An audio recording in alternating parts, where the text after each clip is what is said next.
We will uphold collective freedoms. We will respect rights, including freedom of speech. It's our responsibility to protect the Constitution as established. And therefore, my colleagues in the security sector know this. We've had so many conversations with the Inspector General of Police.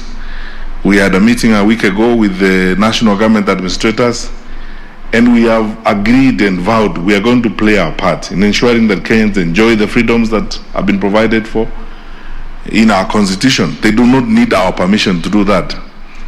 But at the same time, we will enforce responsibility and accountability dutifully, without fear or favor.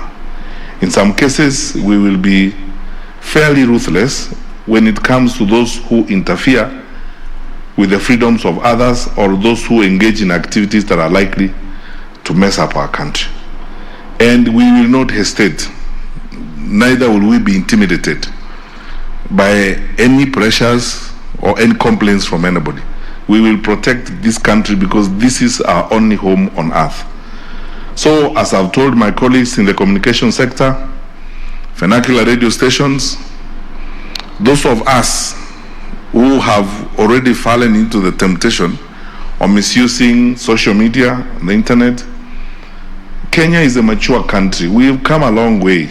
We are not going to do those things that people do in other places on earth, like turn off the internet or switch off Twitter.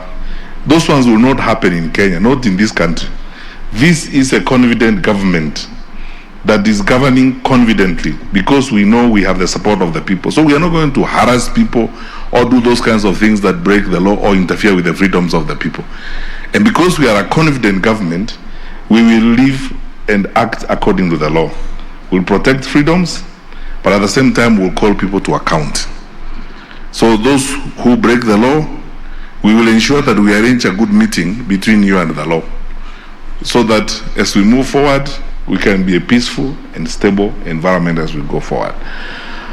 So, finally, Mr. Chairman, you know we have formed a multi-agency team. We are meeting together now to start now the countdown to elections.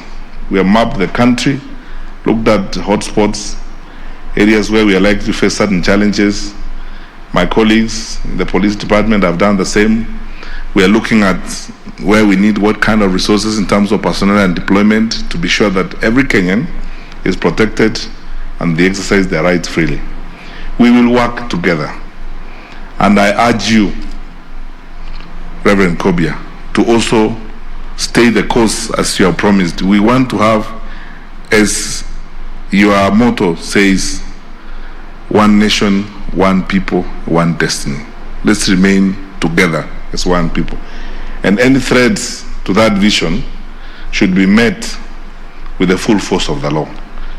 Let's collect the information that we need. Cases of hate speech will be prosecuted, and we will work together with those others who have responsibilities to ensure that we enforce the law.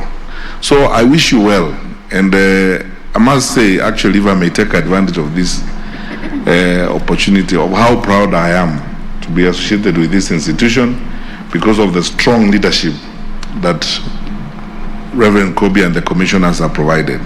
And we will work together with you as you move forward to ensure that this strategic plan is not only implemented, but we realize the vision of keeping our country peaceful and stable as we go forward. May God strengthen your hand for the good work ahead. May God bless you so that you remain steadfast. Stand on the precepts of the truth, and I believe God will hold our hands as we move our country to the next level. And these elections will just be an event in our democratic life, and we will prove to ourselves and the world that we have come of age, that the story of Kenya continues because Kenyans took the right decision to give themselves a solid constitution, a responsible government, and confident leaders who are ourselves and who have this opportunity to make that difference. So I thank you, and with those remarks, it is my distinct honor and pleasure to invite our guest of honor, Her Ladyship, the Honorable Deputy Chief Justice, Lady Justice Philomena Mwilu, to address us and officially launch our strategic plan. Madam Deputy Chief Justice. Indeed, that is the Interior Cabinet Secretary, Dr. Fred Matiang'i, live from the Bomas of Kenya during the launch of the NCIC, that the National Cohesion and Integration Commission Strategic Plan for 2020-2025, of course, in the run-up to the general polls. Some of the things that he has touched on, of course, he has talked about some of the hotspots have been already identified, and of course, all the challenges that will come with fortifying those hotspots, they are really on top of things. He has talked about adding more resources that are required, and a stern warning to hate mongers that anybody challenging challenging the government when it comes to matter security and hate speech will be dealt with accordingly. Right now, we are the deputy Chief Justice Philomonio is currently speaking in the same function, and as well, the Court of Appeal has resumed its sittings.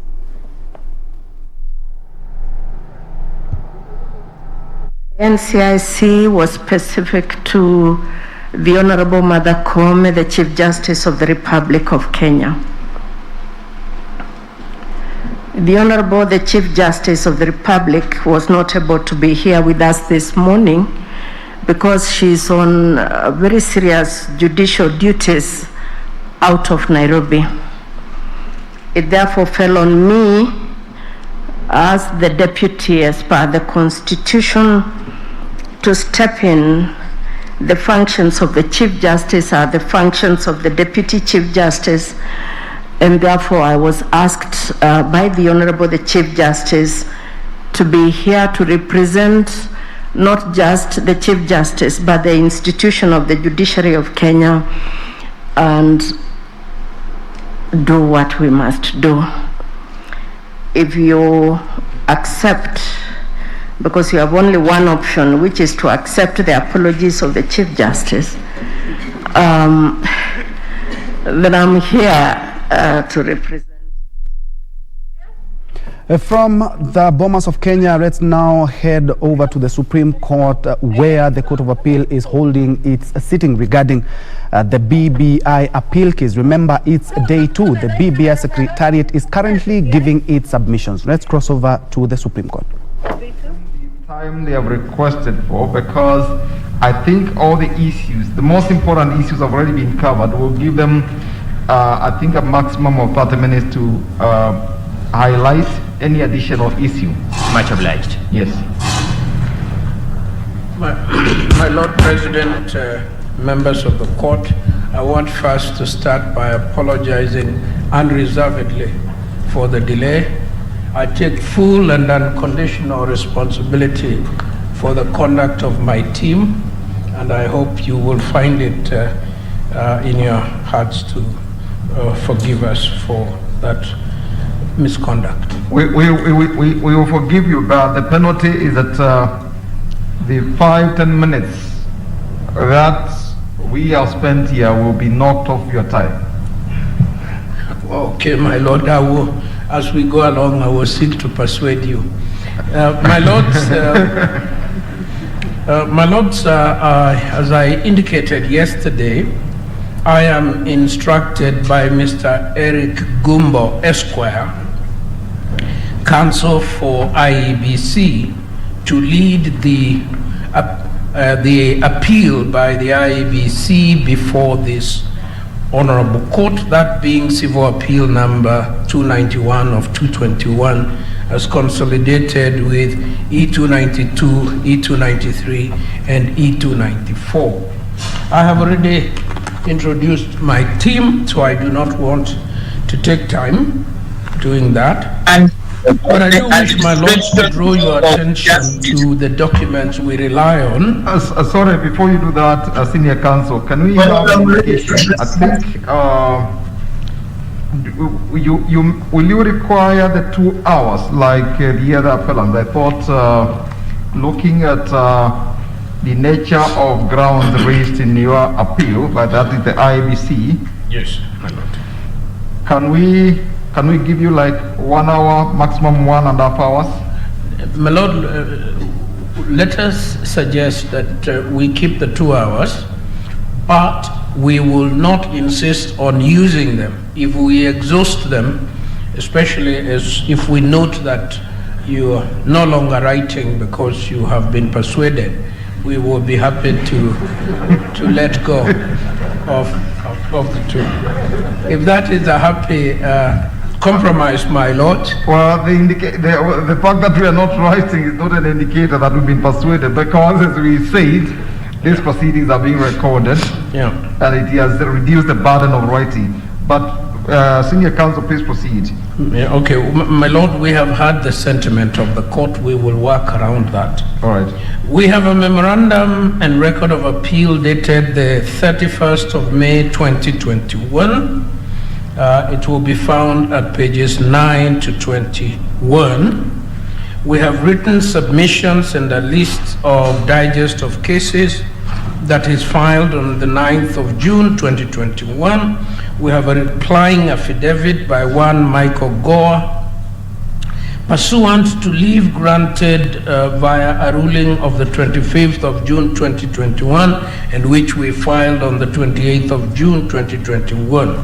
We have a supplementary list of authorities filed on the 28th of June 2021.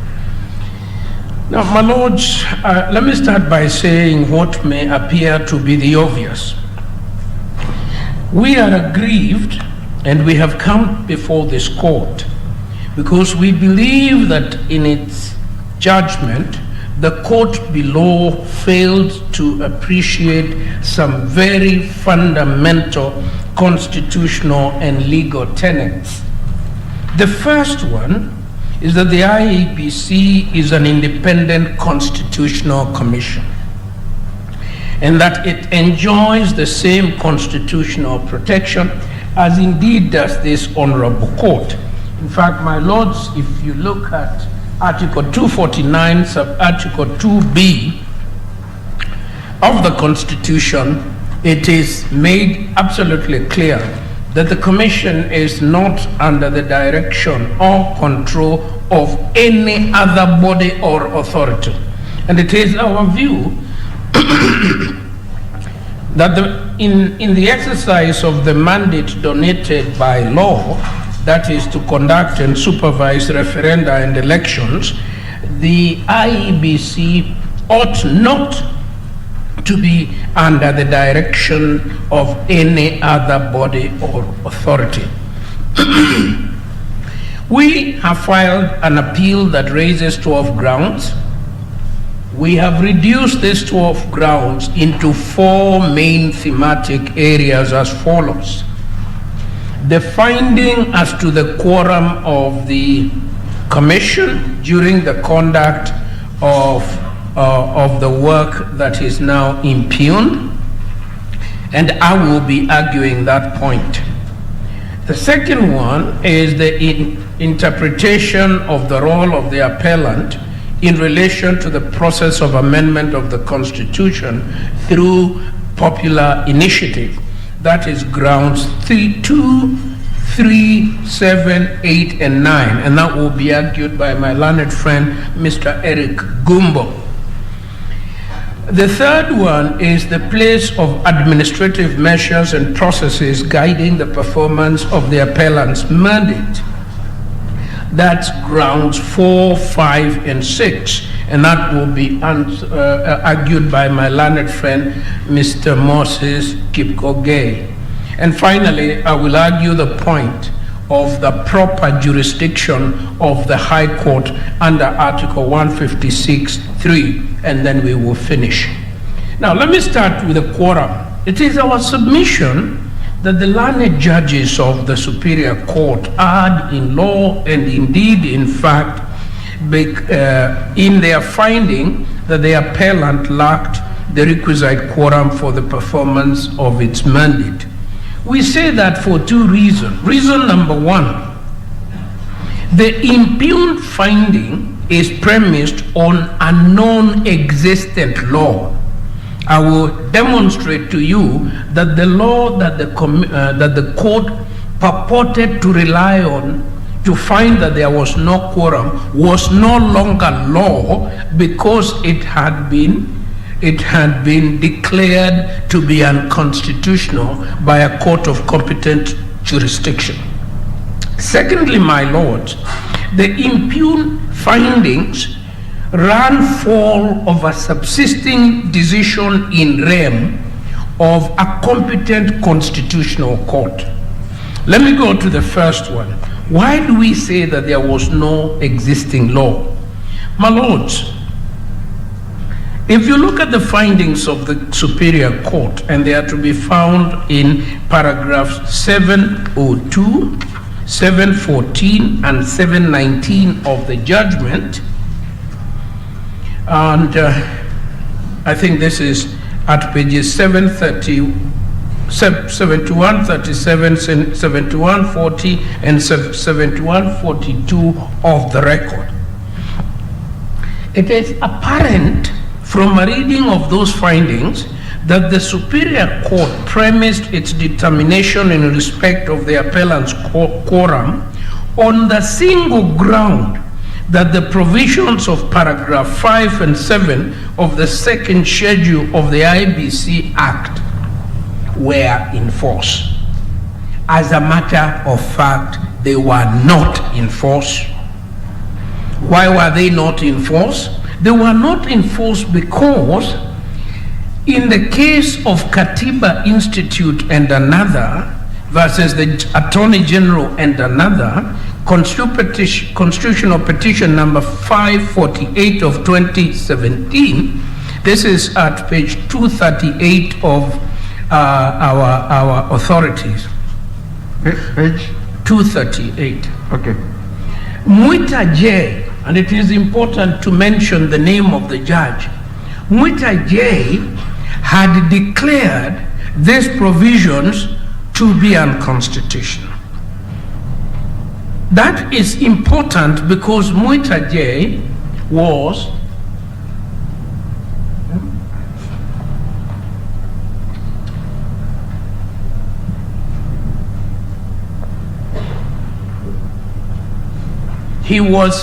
serving as a judge in the constitutional division of the High Court. As if that is not enough, my lords, the decision by Njue remained the ruling jurisprudence on this point for 37 months up to the time the matter now before you was brought to the Superior Court. During that whole time, there was never an appeal from the decision of Njue. And to the best of our ability, there has been no appeal. Now, the important question of law that arises is this: what is the effect of a declaration of unconstitutionality? What happens to the statute that a court of competent jurisdiction finds to be unconstitutional? The judges in the Superior Court seemed to suggest that what should happen is that you should revert to the status quo ante. It is our very humble view that there is no jurisprudence supporting such a position. Parliament first repeals, then enacts. So if Parliament repeals, then enacts, if a judge strikes down the repealed provision, there is no reenactment. It now means that that provision relating to quorum no longer exists. In our submissions, my lord, we have made that argument at great length. I don't want to go into it.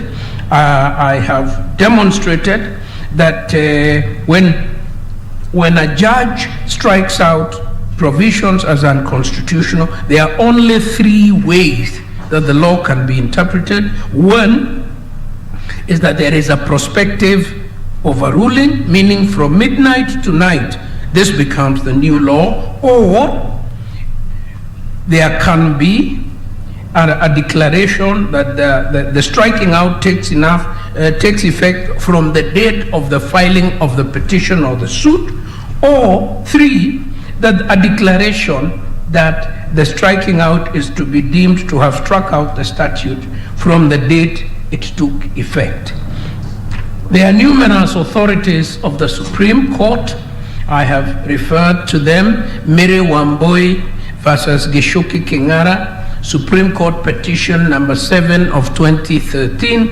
My lords will find it at paragraph 69,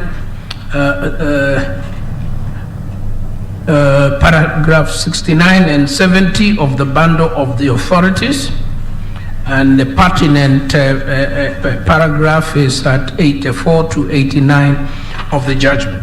The Supreme Court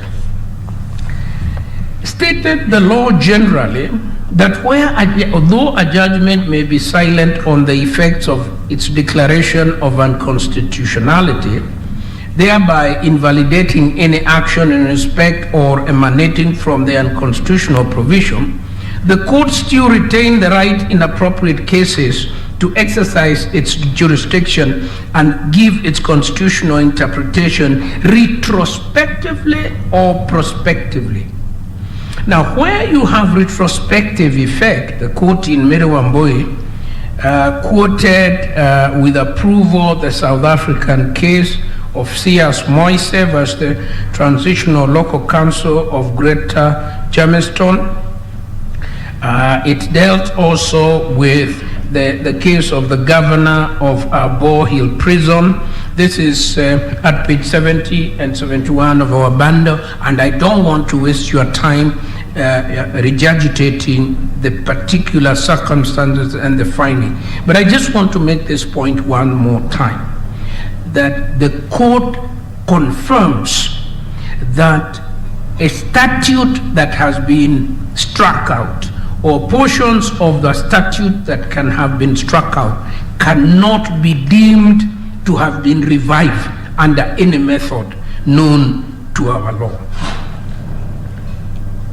So to the extent that their lordship said we have a quorum problem because they are not complying with section 5 and section 7 of the second schedule, the court was saying we are not complying with a dead law, a law that no longer existed. And that's why we associate ourselves with the learned submissions of Otiende Amolo and Kamau Karori. What was the default membership provision? The default membership provision was as provided in Article 250, sub-Article 1 of the Constitution, 3 members. Now, had the learned judges of the Superior Court found that IEBC has 2 members, they would have been right to say this is not a constitutional creature known to the law of the Republic of Kenya. Had they found that IEBC has 11 commissioners, similarly, they would have said this one violates Article 250, sub-Article 1 of the Constitution. In this case, IEBC was in very good protection of the law, as we have said, because it met the provisions of Article 250, sub-Article 1. What is my second limb on this issue of quorum? I come back to the question of the decision of the court.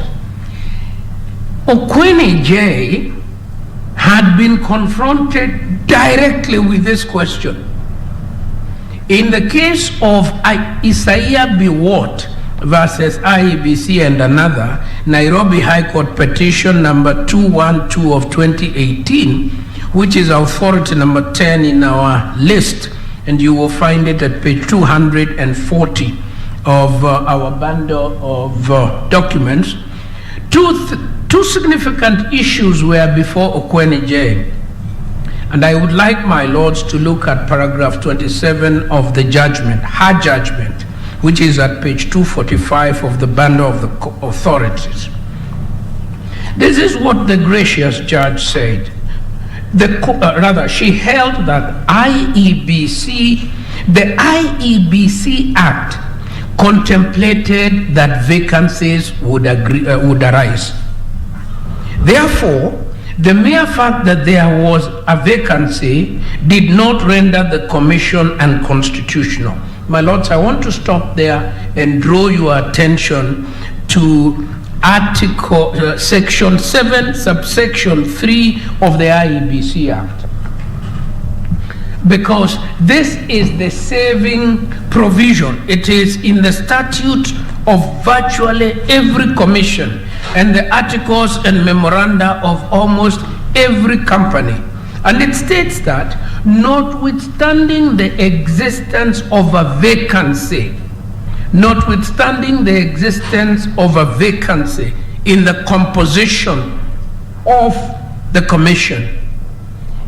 commission nonetheless was deemed to be validly composed for purposes of considering its work.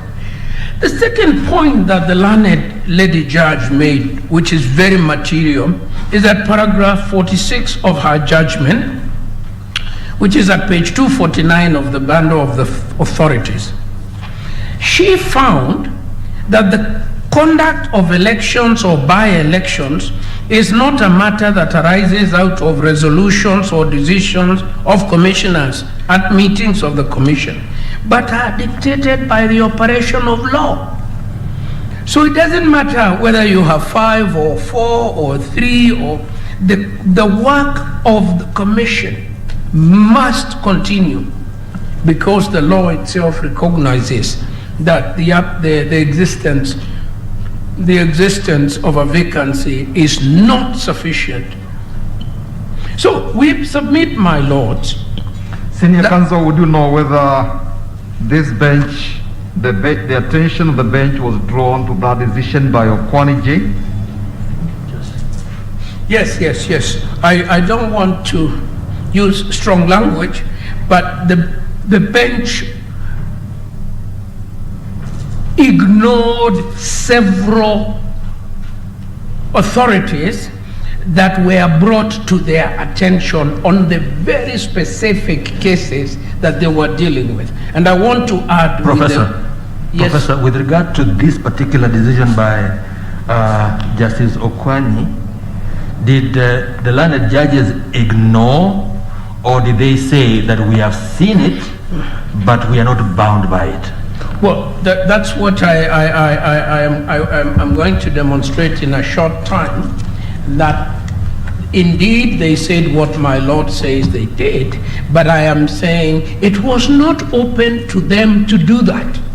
And I am saying we can create judicial anarchy if courts of law make decisions in rem on matters of public law, and courts of equal jurisdiction, where this is brought to them, ignore that and say, I have a different opinion. In the meantime, this decision in rem has begun to change the manner in which the constitutional institutions operate. And my learned friend, Mr. Gumbo, will be drawing attention to the court to a similar matter taken before Njue in Kisumu. And Njue said, I cannot possibly interrupt this sort of process, because the possibility that every court in every part of Kenya could be weighing in on this would create judicial mayhem. We must have a structured way of doing this. The structured way is to allow an appellate process to take place. Now we submit, my Lord, that the effect of the Biwott decision is that there was an authoritative pronouncement by a court of competent jurisdiction as to the appellant's quorum.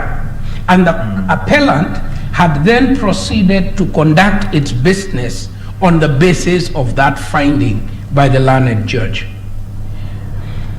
We submit that a declaration by a superior court on an issue in rem alters the status of the subject matter of the declaration. Therefore, such declarations can only be reversed by a court exercising appellate jurisdiction. And I know it is the tradition of this court, and I have been before many, many courts in which the judge says, my learned brother, my learned sister has pronounced himself on this point. I do not think it would be fair for me to try and give a different meaning to this statute, and therefore we should await an appellate process. So we do argue, my lords, that there is, in a sense, a matter of issue estoppel that was brushed aside by the court. The court brushed it aside without giving some context to what this would mean in practice. There are two cases that I don't want to go into because we don't have the time. The Supreme Court of Canada, in the same of Radal versus Saskatchewan, it is at page 156 to 157 of our bundle, and it deals with this issue. The court in Ames versus the Queen, page 172 of our bundle. We conclude our submission by reiterating that a declaration made by a court of competent jurisdiction in rem in a public law proceeding remains an authoritative pronouncement on the state of the law and can only be upset on appeal. Let me say this, my lords, with your permission. We have become used these days to saying it was a 3-judge bench, it was a 5-judge bench, it was a 7-judge bench. With tremendous respect, nothing in our jurisprudence turns on the number of judges. We do it out of abundant caution, out of demonstrating how important, how significant a matter is. But the jurisprudence of a single judge is as important as the jurisprudence of a 5-bench. And they cannot therefore have been saying, we are 5, we have overruled you. Let me come to my last presentation so that I may give way to my colleagues to argue the other point. What is the jurisdiction of the High Court of Kenya under Article 1563? What is the jurisdiction of the High Court of Kenya under Article 153? I have submitted before, and I'm happy to submit it again, that there seems this our very well regarded constitution, and I must say a bit of my life was put into it over 5 years, and it is praised for many things all over the world: transformative, radical, and so on and so forth. This Constitution of Kenya 2010 does not rewrite the foundations of the law of Kenya, which remain as they have been since 1897.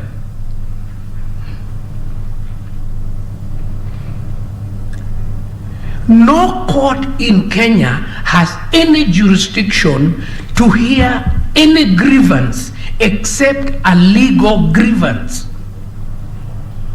That was always the law, and it is the law after 2010.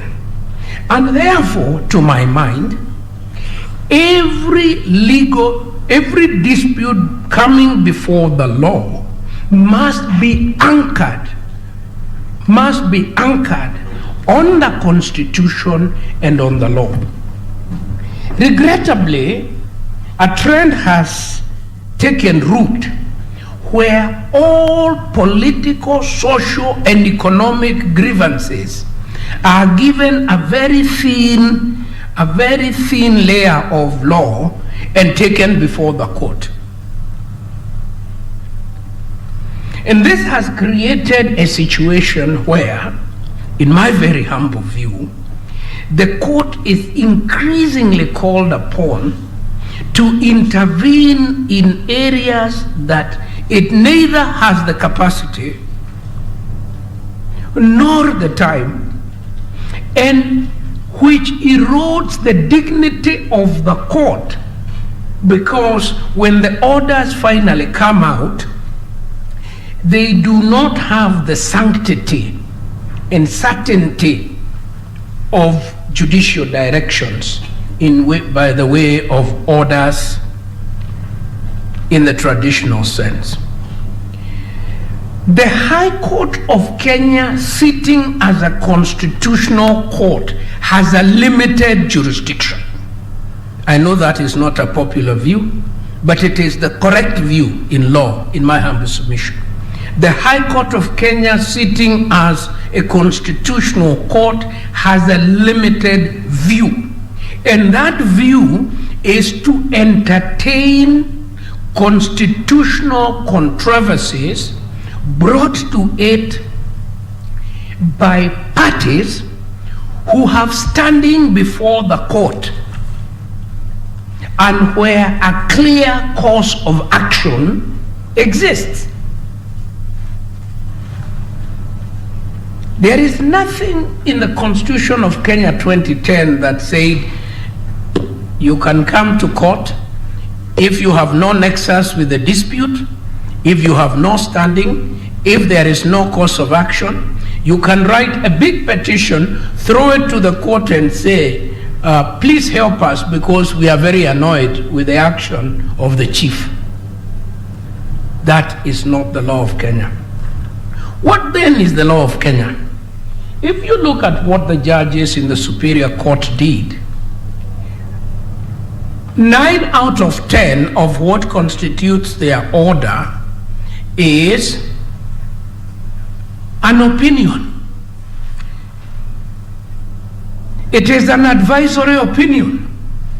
They say, we have reviewed as scholars and jurists and thinkers about the law, and we find this basic doctrine theory applies to Kenya.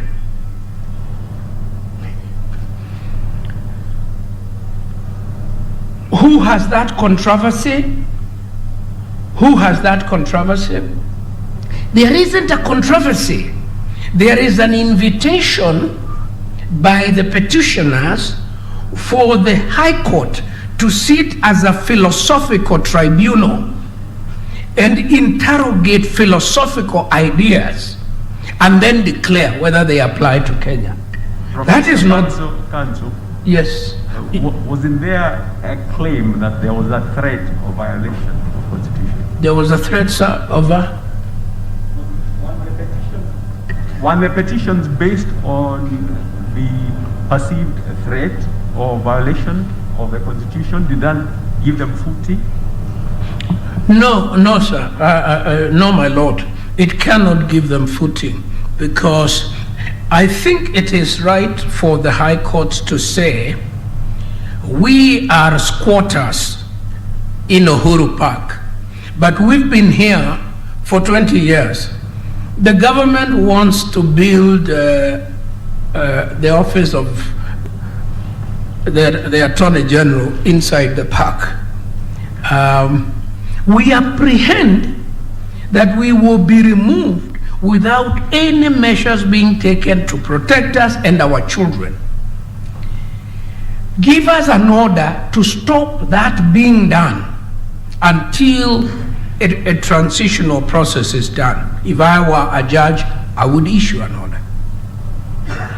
That is a concrete dispute between concrete parties about a concrete property.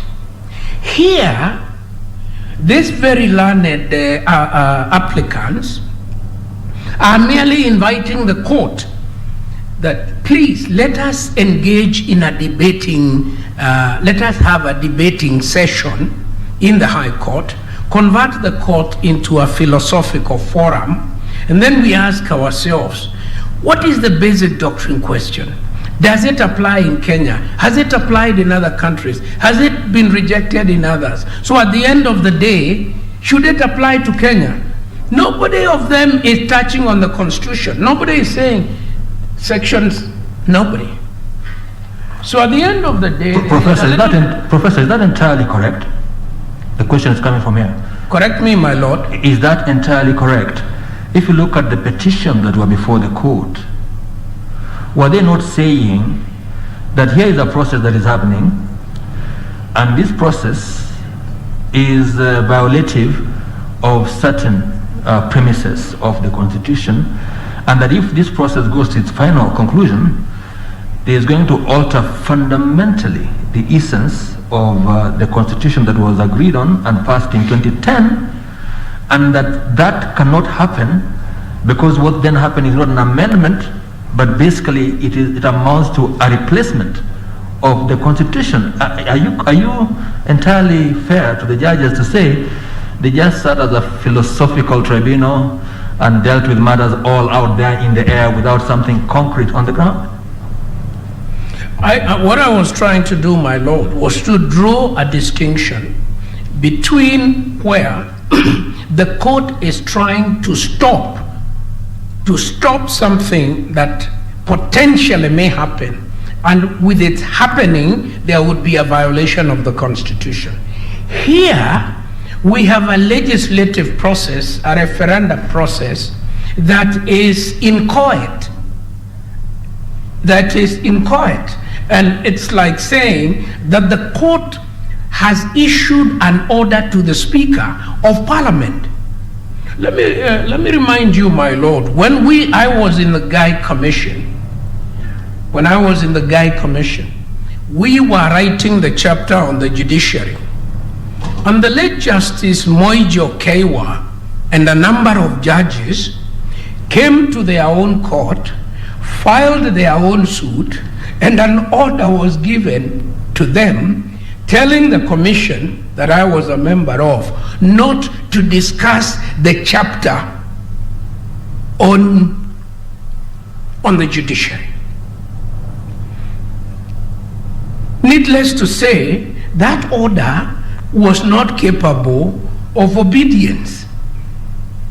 It was not capable of obedience, nor was it, in my very humble view, well-founded in law.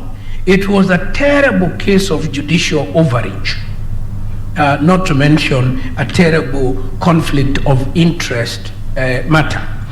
In this matter, and I associate totally with my learned friend James Orengo, with whom I have not argued a matter on the same side for 20 years. So I am quite happy with this recent development. I am quite happy to associate with James Orengo's very, in my very humble view, very well thought out argument that a political process must be permitted to evolve politically. And a judicial intervention commends itself where that process is complete and a legal product exists to which the judges then say, this cannot be allowed to stand. Let me give you an example. One of the proposed changes is to bring in a judicial ombudsman. I personally don't know whether that is good or bad or whatever. But I can possibly see a day, if this referendum was successful, where somebody would come and say, I am attacking only that section because as it reads now, it is inconsistent with that section and it undermines that framework. That would be a jurisdiction that I personally would entertain and would say the judges are the best people to speak about that. So, to my very humble view, the judges exercised a jurisdiction that the people of Kenya reserved for the Supreme Court. Only the Supreme Court of Kenya can issue an advisory opinion. The High Court decided to give advisory opinions, or coached in the language that it did. As a result, it trampled upon the independence of IEBC. And I want to repeat that, my Lord. Independence is not for the judiciary alone. Independence is for every constitutional institution. Parliament is independent, the president is independent, and all these commissions are independent. That is why the Auditor General is independent, and so on. One thing disturbed me in this matter, my Lord, which I may mention before I sit down. It is how the questions were framed. In the old days, my lords will remember, it was usual at the close of pleadings, for the judge or judges to invite the parties to frame the issues, so that the court would be answering the issues framed by the parties. I was a bit surprised that the issues were framed by the judges, and the manner in which they were framed seems to have tilted the case in a certain direction. And I think Paul Mwangi spoke to the question of how framing the issues in that way allowed the judges to cherry pick the history of the Constitution and the controversies of the Constitution. And I think that that was not proper. So I want to urge the court to find that this court had a lot of opportunity to exercise avoidance, which is not a dirty jurisprudential word. It is a prudential principle of judicial decision making. Avoidance. The court had an opportunity to find that the issues, the grievances brought to it were not live. They were not ripe. And the doctrine of ripeness, you will be told, is from the old archaic jurisprudence of the common law. No, it is not. It is being used today by the best constitutional courts in the world, because you only have so much judicial time. You cannot convert yourself into a debating society. Above all else, therefore, my Lord, I say that this judgment cannot be allowed to stand. It violates so many fundamental tenets of good constitutional interpretation and management of constitutional conflict, that if it were allowed to stand, it will be the recipe for chaos. As a student of these matters, at the end of reading this judgment, I came to one conclusion, that this judgment is saying the people of Kenya cannot be trusted with their own constitution which they made, and there are parts of it which nobody knows, which will never be amended up to eternity. Now, had we been told what they are, probably one can take comfort, one can sleep better. We were told there are parts of this constitution that you shall never, ever amend, because we can't trust you with them. Especially you politicians, and you the advisor of politicians, and even the people themselves. Which are they? The court doesn't know. We don't know. The scholars here, amicus scholars, they don't know. It is a very dangerous proposition, and it only invites insurrection. Then people say, if we can't change the constitution, surely we must overthrow it. That is a terrible thought, should never be allowed to take root. Thank you. I'll ask my junior. One last question, Prof. Was it the finding of the judges that certain clauses in the Constitution provisions were totally incapable of amendment, or did they say they were not capable of amendment through the constitutive process, but only through the constituent power? Because I've heard that said here, that the judges said cannot under any circumstances be amended or changed. Is that what the judges said? Well, I understood them. I understood. My reading was that if you have an eternity clause, it means exactly that, until the end of time. But by the way, my lord, you help me make another point. Just a moment, please.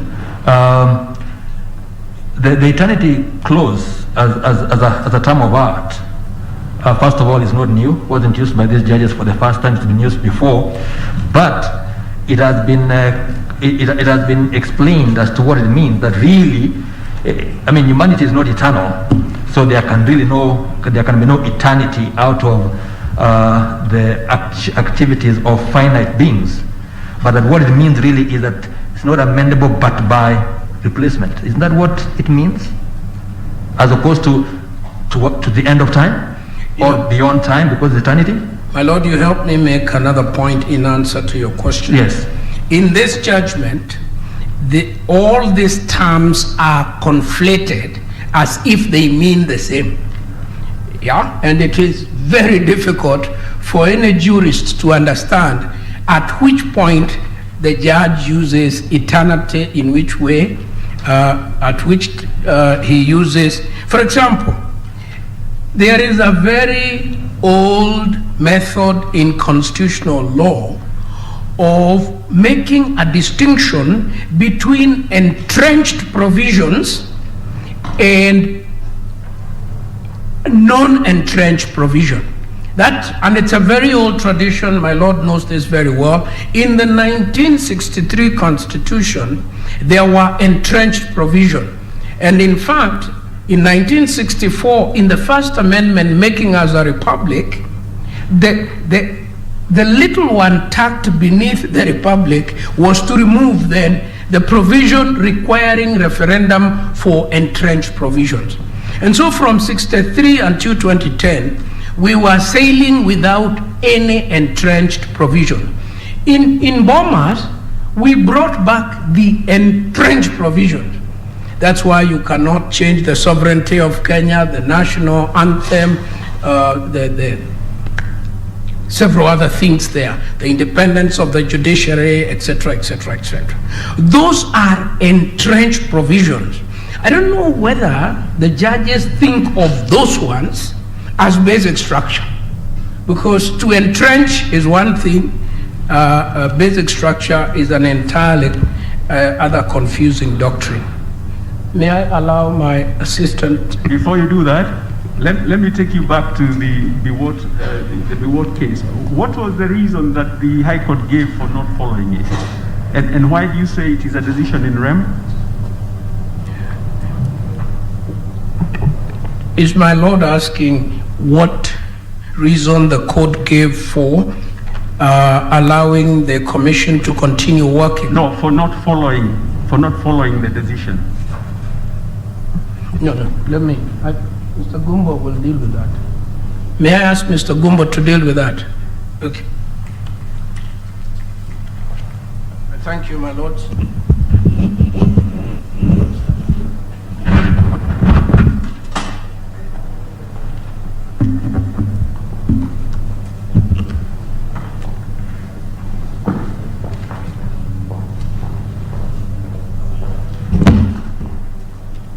Good morning, my lords and my ladies.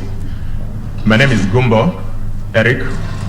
I will take this moment to address you on a number of issues, particularly arising under the second thematic area of the first appellant's written submissions.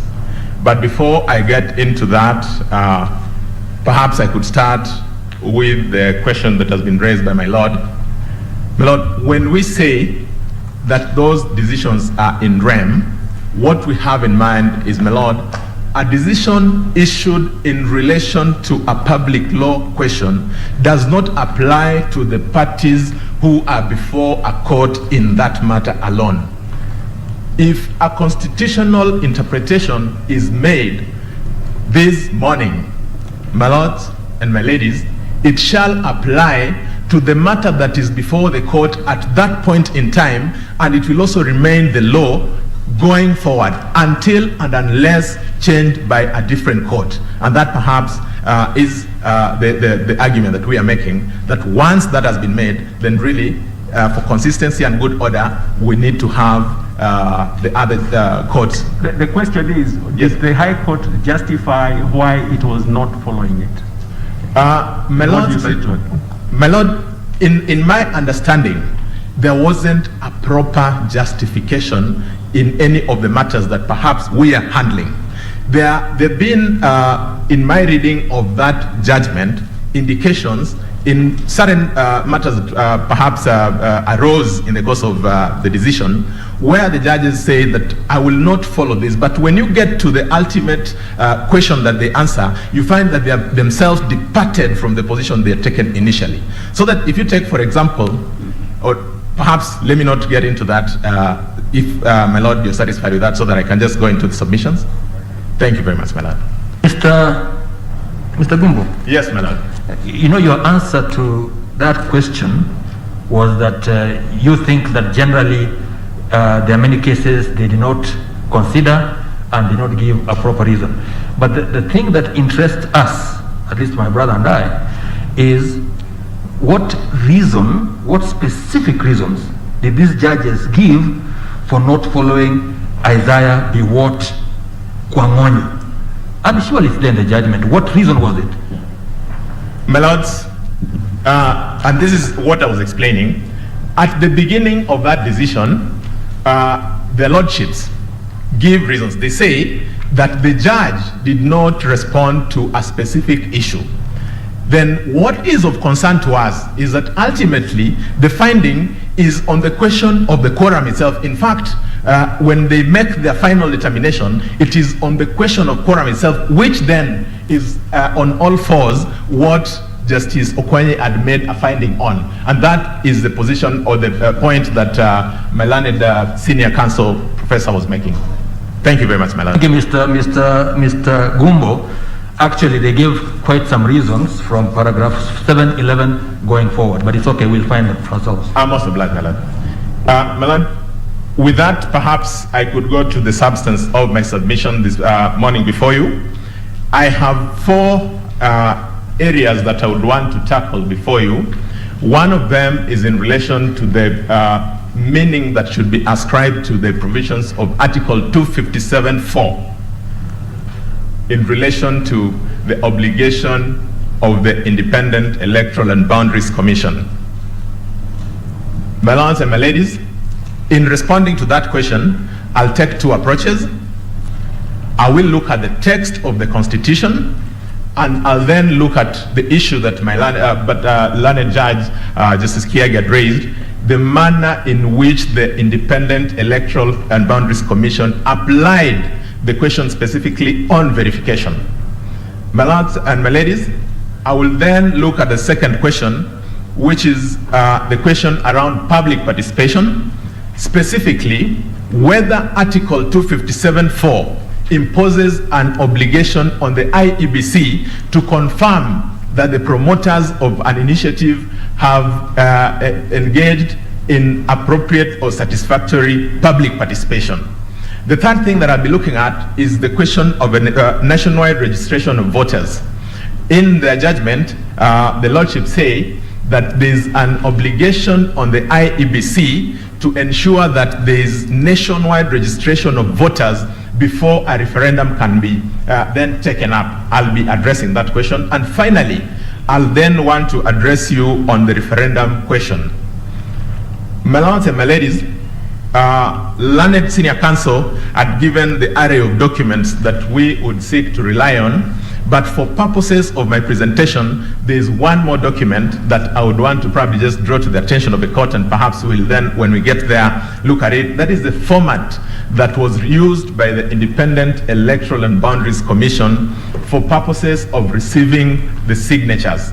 That document is to be found at page 1100 and 1101 of volume 2 of the appellant's record of appeal.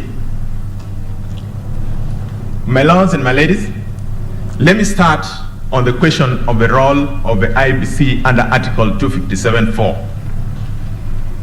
We are, my lords and my ladies, particularly concerned or aggrieved by paragraphs 733, 734 of the judgment of a superior court, specifically in relation to the finding that authentication, that the commission was also obligated to authenticate the signatures of the promoters of the initiative. My lords and my ladies, Article 257 speaks in a very broad way from an end-to-end perspective to the popular initiative as a route of amendment of our Constitution. It places various specific actors on that pathway that is between the Articles 257(1) up to where it ends at 257(10). In relation to what I have before you, my lords and my ladies, I would want to go specifically to Article 257(4), which is where the Independent Electoral and Boundaries Commission is given obligations under this Constitution, and that perhaps is what I would spend a bit of time addressing you on this afternoon. I had said that I would want to start by looking at the text of the Constitution. Learned Senior Counsel, Senator James Orengo, yesterday told us, and we agree with that position, that the best way to interpret a constitution is first by looking at the text of that constitution. My lords and my ladies, Article 257(4), if I may read, reads, "The promoters of a popular initiative shall deliver the draft bill and the supporting signatures to the Independent Electoral and Boundaries Commission, which shall verify that the initiative is supported by at least 1 million registered voters." My lords and my ladies, there is a comma after the use of the word Electoral Boundaries Commission, comma, then there's a pronoun which. My lords and my ladies, that pronoun which can be replaced with the names of Electoral and Boundaries Commission, so that a proper reading of that second part of Article 257(4) would be that the Electoral and Boundaries Commission shall verify that the initiative is supported by at least 1 million registered voters. My lords and my ladies, of note in that particular part of the Constitution is the use of the word verify, the use of the word initiative. Initiative, my lords and my ladies, is used in the context of Article 257(1), which means the popular initiative. Then it proceeds to say is supported by at least 1 million registered voters. My lords and my ladies, registered voters is then another important issue or phraseology that we need to understand in its proper context. Why do I say that? When they say, when the Constitution says registered voters, we must then take it in the totality of the legal framework that we have in Kenya, because the word registered voters is actually a word or a phraseology that is defined specifically in our laws. So if we look at it in the English, common ordinary English sense, there is a risk that we may lose the meaning. While at that, I would also want to say that, again, reading that part, which shall verify that the initiative is supported. It is important to know to note from as early as now that we're saying the Constitution says we shall verify that the initiative, not the signatures. Verify that the initiative is supported by at least 1 million registered voters. I'll pause at that, my lords and my ladies, for one moment. Just ask myself, why is this obligation reposed in the IEBC? My lords and my ladies, to respond to that question, because if it is a question of, for instance, looking at verifying the signatures, perhaps we would have said that the best institution would be the DCI, because they are able to, they have sufficient capacity to be able to do a forensic analysis of our signatures and any other material that is available to them, handwritten. My lords and my ladies, the reason why, in our view, the Independent Electoral and Boundaries Commission is then given this obligation under the Constitution is because they are the custodian of the architecture of our electoral platform. Specifically, my lords and my ladies, they are the custodian of the register of voters. The register of voters, my lords and my ladies, plays a central role in the understanding of the meaning that should be ascribed to Article 257(4). In our view, then, the use of the phraseology registered voters resonates very well with the fact of the existence of the register with the IEBC. And I will probably just take one step back, look back into the judgment, just find how the judges looked at that issue. At paragraphs 477 to 484, the learned judges of the Superior Court went into the history of how this specific article found its way into the Constitution. They went into a discussion running from the WACO draft all the way to the revised harmonized draft.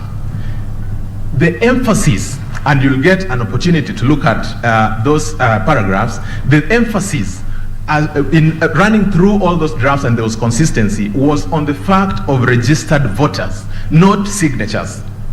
On this issue, my lords and my ladies, I think we read from the same script, even with the respondents. I will pick out one respondent. The 76th respondent, Morara Omoke, learned counsel, says at paragraph 51 of his submissions filed before this court that the drafters of a clause intended that it be invoked by citizen registered voters. I underline citizen registered voters. So even from the respondent's perspective, significance and emphasis must then be put on the registered voters.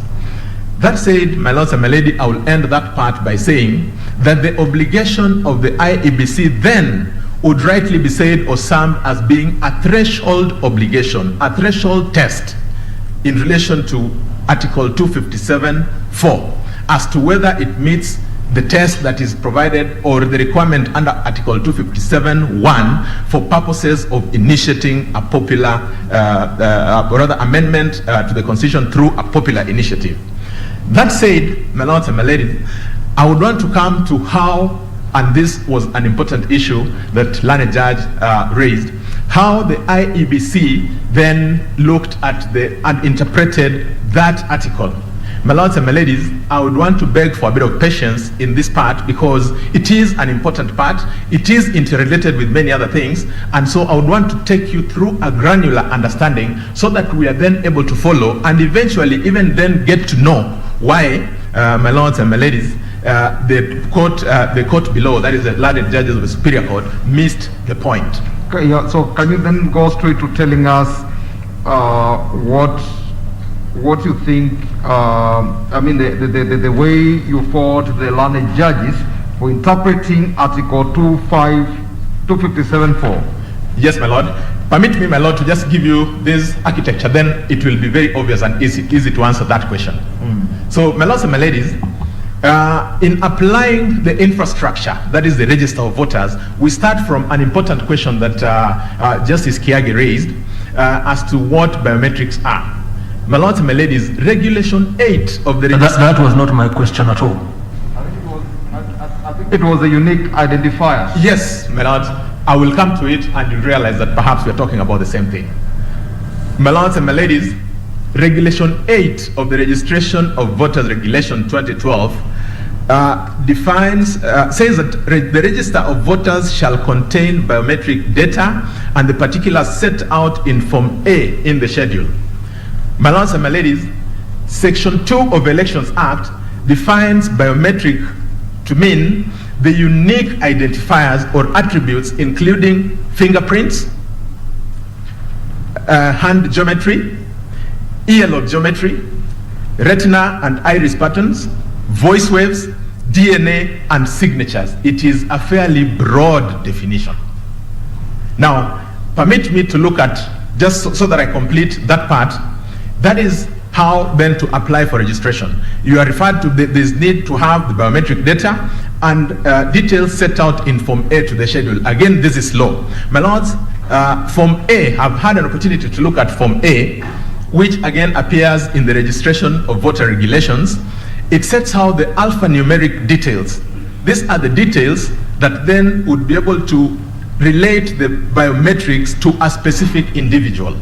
My lords, these are details to do with where your constituency is, where your county is, where your ward is, where the registration center is, your surname, your other names, your identity card, your passport or identity or passport details, date of birth, sex, residential address, email address, and disability, if any. My lords and my ladies, that form then gives a declaration that when you are presenting that information, and this is important, that you also declare that you are in possession of either the national identity card or passport bearing the numbers which you have indicated in the application. And secondly, that you also declare that the details that you've given are accurate to the best of your knowledge. My lords, armed with that information, how then does IBC go into verifying that the initiative is supported by at least 1 million registered voters? Learned Senior Counsel, Mr. Ochende Amolo, did give the background to that the promoters wrote to the IBC. The IBC wrote back to the promoters, telling them that if you want to, the question that, rather, the letter that came from the promoters was, please help us understand the format in which you'd want to receive the signatures. The IBC wrote back saying, thank you for your letter. If you want to give us the signatures, please present them in this format because this is what speaks to our infrastructure. My lords and my ladies, this perhaps will be the opportune moment to look at the template that was then created or shared by the IBC. I don't know whether the court assistants would be in a position to help us get that, or if it will take time, I could quickly just make a quick reference. Just refer to it. Just tell us the Thank you very much, madam. Yeah. Now, the document is found, like I said, at page 1100 of volume 2 of the appellant's, first appellant's record of appeal. It has details, my lords, which run almost one for one to the details that are set out in Form A.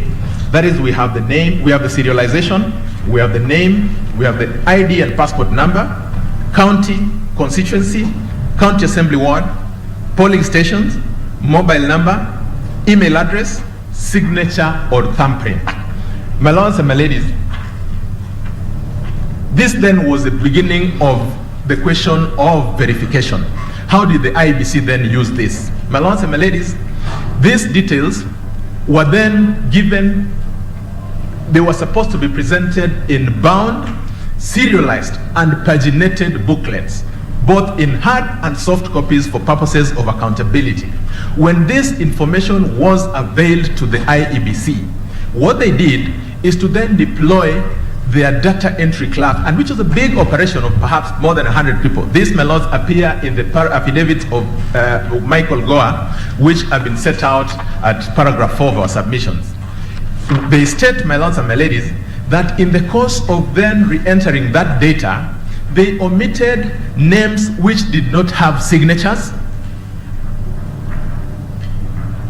They omitted names which did not have either passport or ID numbers.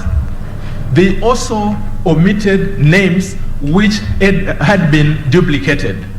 My lords and my ladies, this is because if you, for instance, allow a name that does not have a signature, then you'll be running afoul of the form for application of registration. The same goes to the details, and that's why it was important to set out that detail. My lords and my ladies, armed with now what they called the clean data, the Independent Electoral and Boundaries Commission took those names and ran the names through the register of voters in their custody. That is done through a software because of the numbers that they have. My lords and my ladies, that is so that then you can be able to compare that the details that you have, both biometric and in Form A, match the details that you have in the register of voters. My lords and my ladies, that was an important process, because if you gave that detail then, or any name that appeared there, you gave it to an investigations officer, they'll trace that person back up to their village.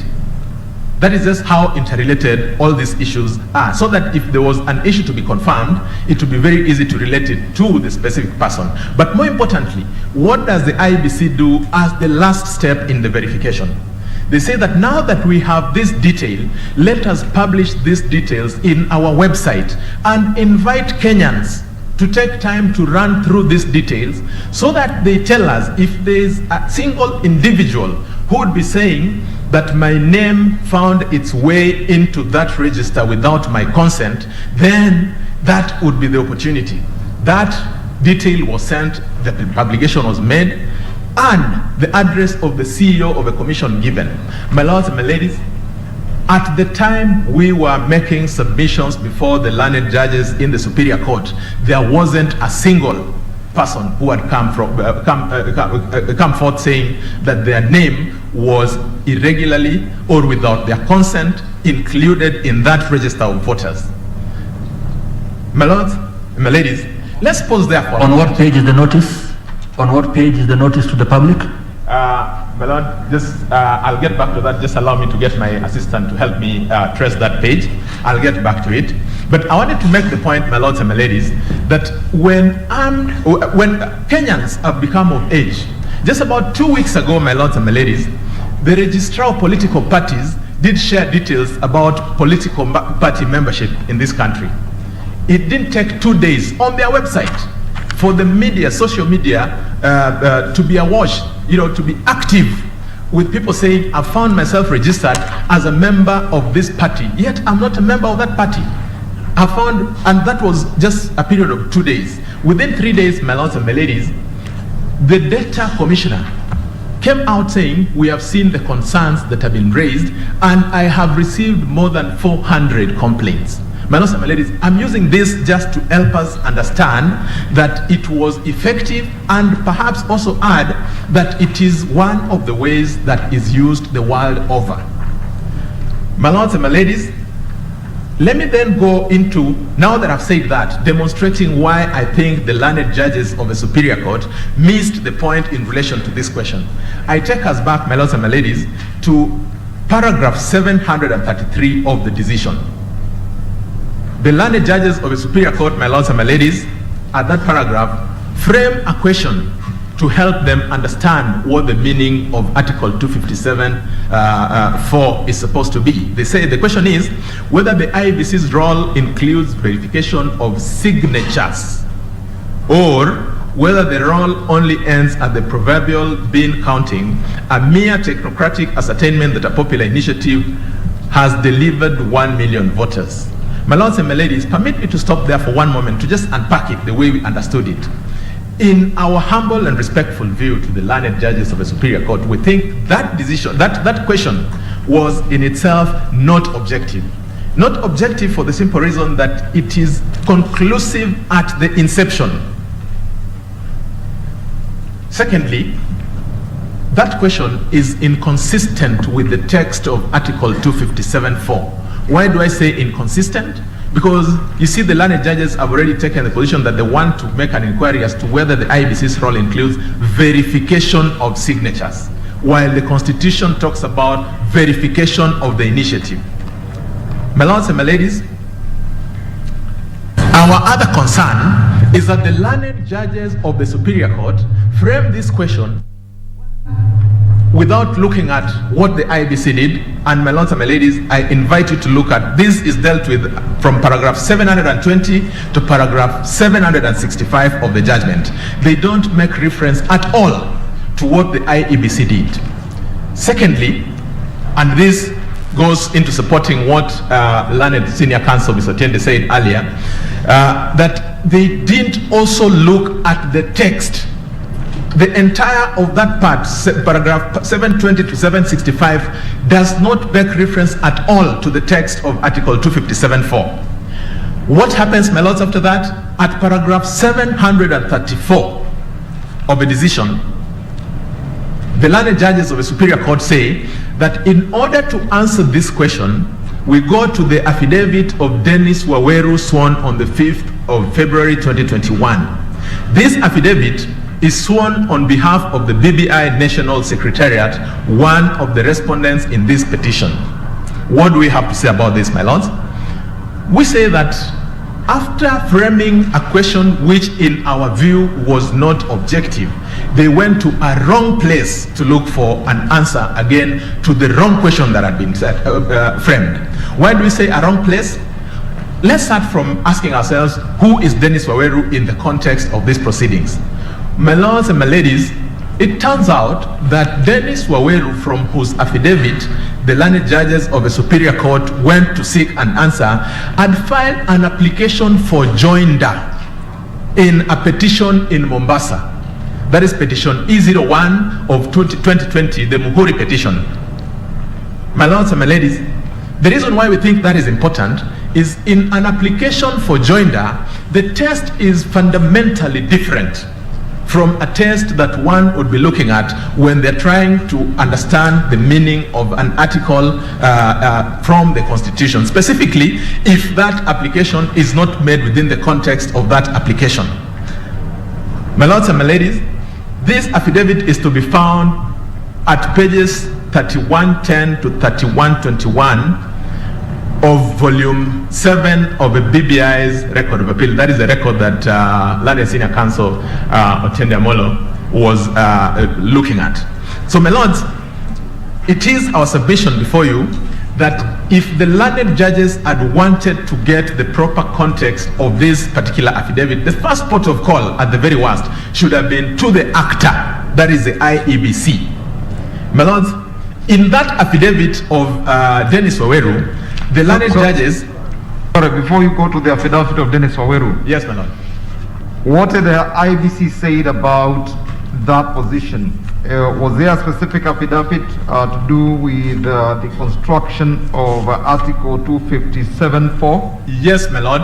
We have in our submissions referred you at paragraph 4 to the various affidavits, because they were filed in several petitions, the various affidavits of Michael Goa, and we have even stated the specific pages. So when you get a moment, you'll probably get, that is a place to look at to get them. And even the unpacking is at page 41 of our submissions. Counsel. Yes, my lord. It might be nice at this point, yes, my lord, for you to please address paragraph 737 of the judgment of the learned judges. First of all, if you look at 735, Counsel, yes, 735, you will notice they actually do talk about Article 257.4, which you say they make no mention of, but goes directly to 737. That is the report of your own client. Yes. As to what verification means. Yes, my lord. Yeah, if you could please address us on that. Thank you very much, my lord. My lords, the learned judges of the Superior Court get this attachment, which they are now making reference to at paragraph 737 from the affidavit of Dennis Waweru. That attachment is a letter from the Independent Electoral and Boundaries Commission in relation to the Okoa Kenya Amendment, Constitutional Amendment Initiative in 2016. My lords and my ladies, that one of two things that we'll say about that is that that letter or that the findings that then the learned judges relied on in giving meaning to Article 257.4 were then applied out of context. Why do I say out of context? Because what the commission then said they did in that letter are equal, perhaps the same, almost word for word, with what we say in the affidavits of Michael Goa. Counsel, the please. difference is... Counsel, please. Yes, my lord. Just be direct. It's easier to just help us. Yes, my lord. The words in 737... Yes, my lord. You do not disown... We do not disown that report. Yes, my lord. You don't disown it. That We is do your not. client's... Those are your client's words with regard to Okoa, Kenya. Yes, my lord. Now, can you please help us to understand what your client said verification meant? So, my lords, two things that I would quickly want to say in relation to that. One, that in relation to Okoa, Kenya, we must then understand first that it didn't even get to the specific area around sending the signatures to the public because they didn't meet the 1 million threshold. But now directly to your question, my lords and my lady, at paragraph 33 of that report, the then chairman of the Independent Electoral and Boundaries Commission says that had they gotten to that threshold, then they would have gone to the next stage, which is what I've spoken to, which is now the publication. We didn't get there, my lord. Do you have a problem telling us what your client said about what verification means? Do you have a problem with that? My lord, it's a very easy question. Please, what did they say? My lords, I understand you to say, in that particular document, my lords and my ladies, the chairman of the commission in his findings said that verification includes verification of the signatures. In fact, yes, what you say is that after reviewing practices in other jurisdictions, yes, it was clear that a person mandated to verify signatures must satisfy herself or himself that the said signatures belong to the persons whose names appear against them. Yes, my lord. My question is, did that happen in this case? Yes, my lord. It did happen. Your client was able to satisfy itself that the signatures belonged to the persons against whose names they appear? Yes, my lord. Okay, thank you. Thank you very much, my lord. Please carry on. Thank you very much, my lord. So, I would want to end that point by saying that because the learned judges of the Superior Court looked at irrelevant factors, meaning the affidavit of Dennis Waweru out of context, which then would have led them to losing the context or the manner in which this should have been applied, and failing to take into consideration relevant factors, which in our view is the explanation in the context of what the IBC had given, they then reached a conclusion that was at variance with the Constitution. My lords and my ladies, I will want to then quickly move. Let me end that argument by saying this. If for one moment we were to say that verification or authentication is to be given the meaning that the learned judges would appear to have suggested that it be given, is it possible or practical, my lords and my ladies, to have a forensic audit of the signatures of at least these 1 million people? My lords and my ladies, I would start from the premise that one, we don't have a database of signatures in this country. I would also want to add... Counsel, you just said they did, that they confirmed. Yes, what I'm talking about, my lords and my lady, is from the judgment there appears to be an indication that there should be a forensic. Okay. Yes, that is the difference. So, my lords and my ladies, I'm saying, if we went that direction of a forensic evaluation of the signatures, it would be a difficult assignment, it would be an impossible task. Speaking as a practicing lawyer, my lords and my ladies, whenever I'm faced with a document which requires verification, you send that document, my lords and my ladies, to the DCI to help you authenticate the signature or the handwriting. The shortest time it takes is a month. That is one document. If we have 3.4 million signatures that we received, would it be possible to give that sort of a meaning to that article? I rest it at that, my lords and my lady. I see my time is quickly running. Permit me to go to the second area of my presentation, which is in relation to the question of a separate registration of voters for purposes of a referendum. My lords and my ladies. Sorry, I don't know that you're moving away from the area of verification. Yes, I'm moving to the next. From reading of the judgment, yes, it seems like the case for the IBC was that because there wasn't a legal framework for verification under Article 272, the Article 257.4. Yes, my lord. Then the IBC fashioned some administrative procedures. Yes, my lord. And your argument before the Superior Court was that those administrative procedures met the threshold of the Constitution. Yes, my lord. And we must recall what Senior Counsel Oraro submitted yesterday, that the provisions in respect to the referendum are in fact more exciting than that of a presidential election. Now, please comment, assuming that the administrative procedures in fact made constitutional muster. Yes, my lord. Do comment on paragraphs 761 and 762 of the judgment, and just let me read it because it's short. In addition, even if the administrative procedures had been valid, it is clear that the IBC did not comply with them. For instance, IBC published the list in the website on Thursday, 21st January 2021. Members of the public had up to Monday, 25th January 2021 to read the list and raise any issues. The judges then say that the administrative procedures provided for a 2-week period so that the registered voters could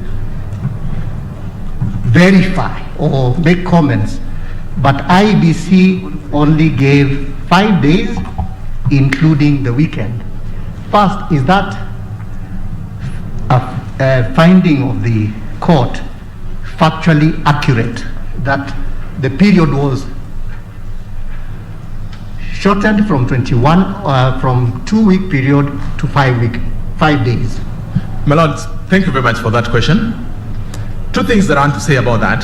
One is that my learned friend, Mr. Kipkoge, will be addressing you after me in great detail about the legislative framework, the legal framework. But in relation to the specific question that you asked, that is on paragraph 761, one of the issues that we'll be addressing you on is that the administrative processes have been mischaracterized.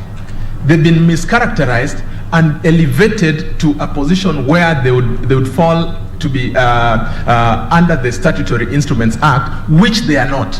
These are internal procedures. Why do we say the internal procedures?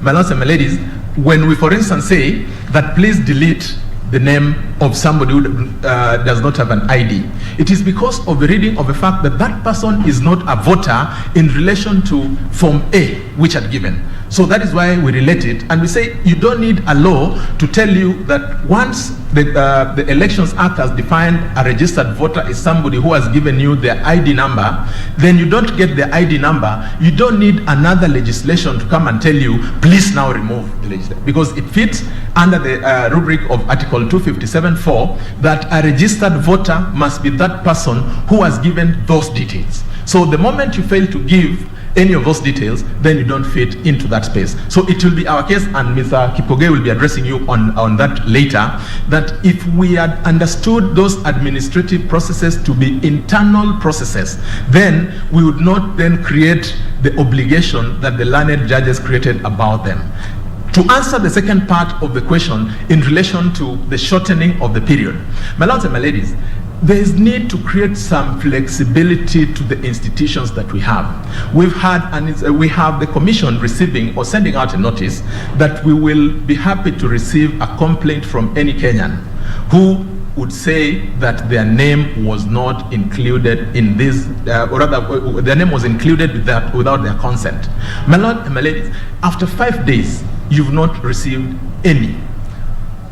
Must you wait for the 14 days? And I want to look at the converse of this. If we had gotten, my lords and my ladies, to a period of those 14 days, and names are still coming in, my lords and my ladies, will we say, no, ours is 14 days, anything that comes after this does not matter to us? I asked the question because if you look at the framework on verification of the voter register, yes, it has a window which is known to all Kenyans and gives them sufficient time to do that. And and I'm not saying that the procedures of the administrative procedures of IEBC are subsidiary legislation, but if and the IEBC has the experience of conducting referendum and election and the competence. They thought about it, they said 14 weeks is a fair period. But then in their wisdom, they then choose to reduce the period to 5 days. That was... Yes, but and perhaps so that then we just look at it in proper context, even on that question, it would be equivalent to comparing two things that do not exactly fall for comparison for this reason. When we are looking at giving time to Kenyans out there to come and verify their details, say for a period of 30 days under the Elections Act, it is a statutory provision under Section 6 and 6A.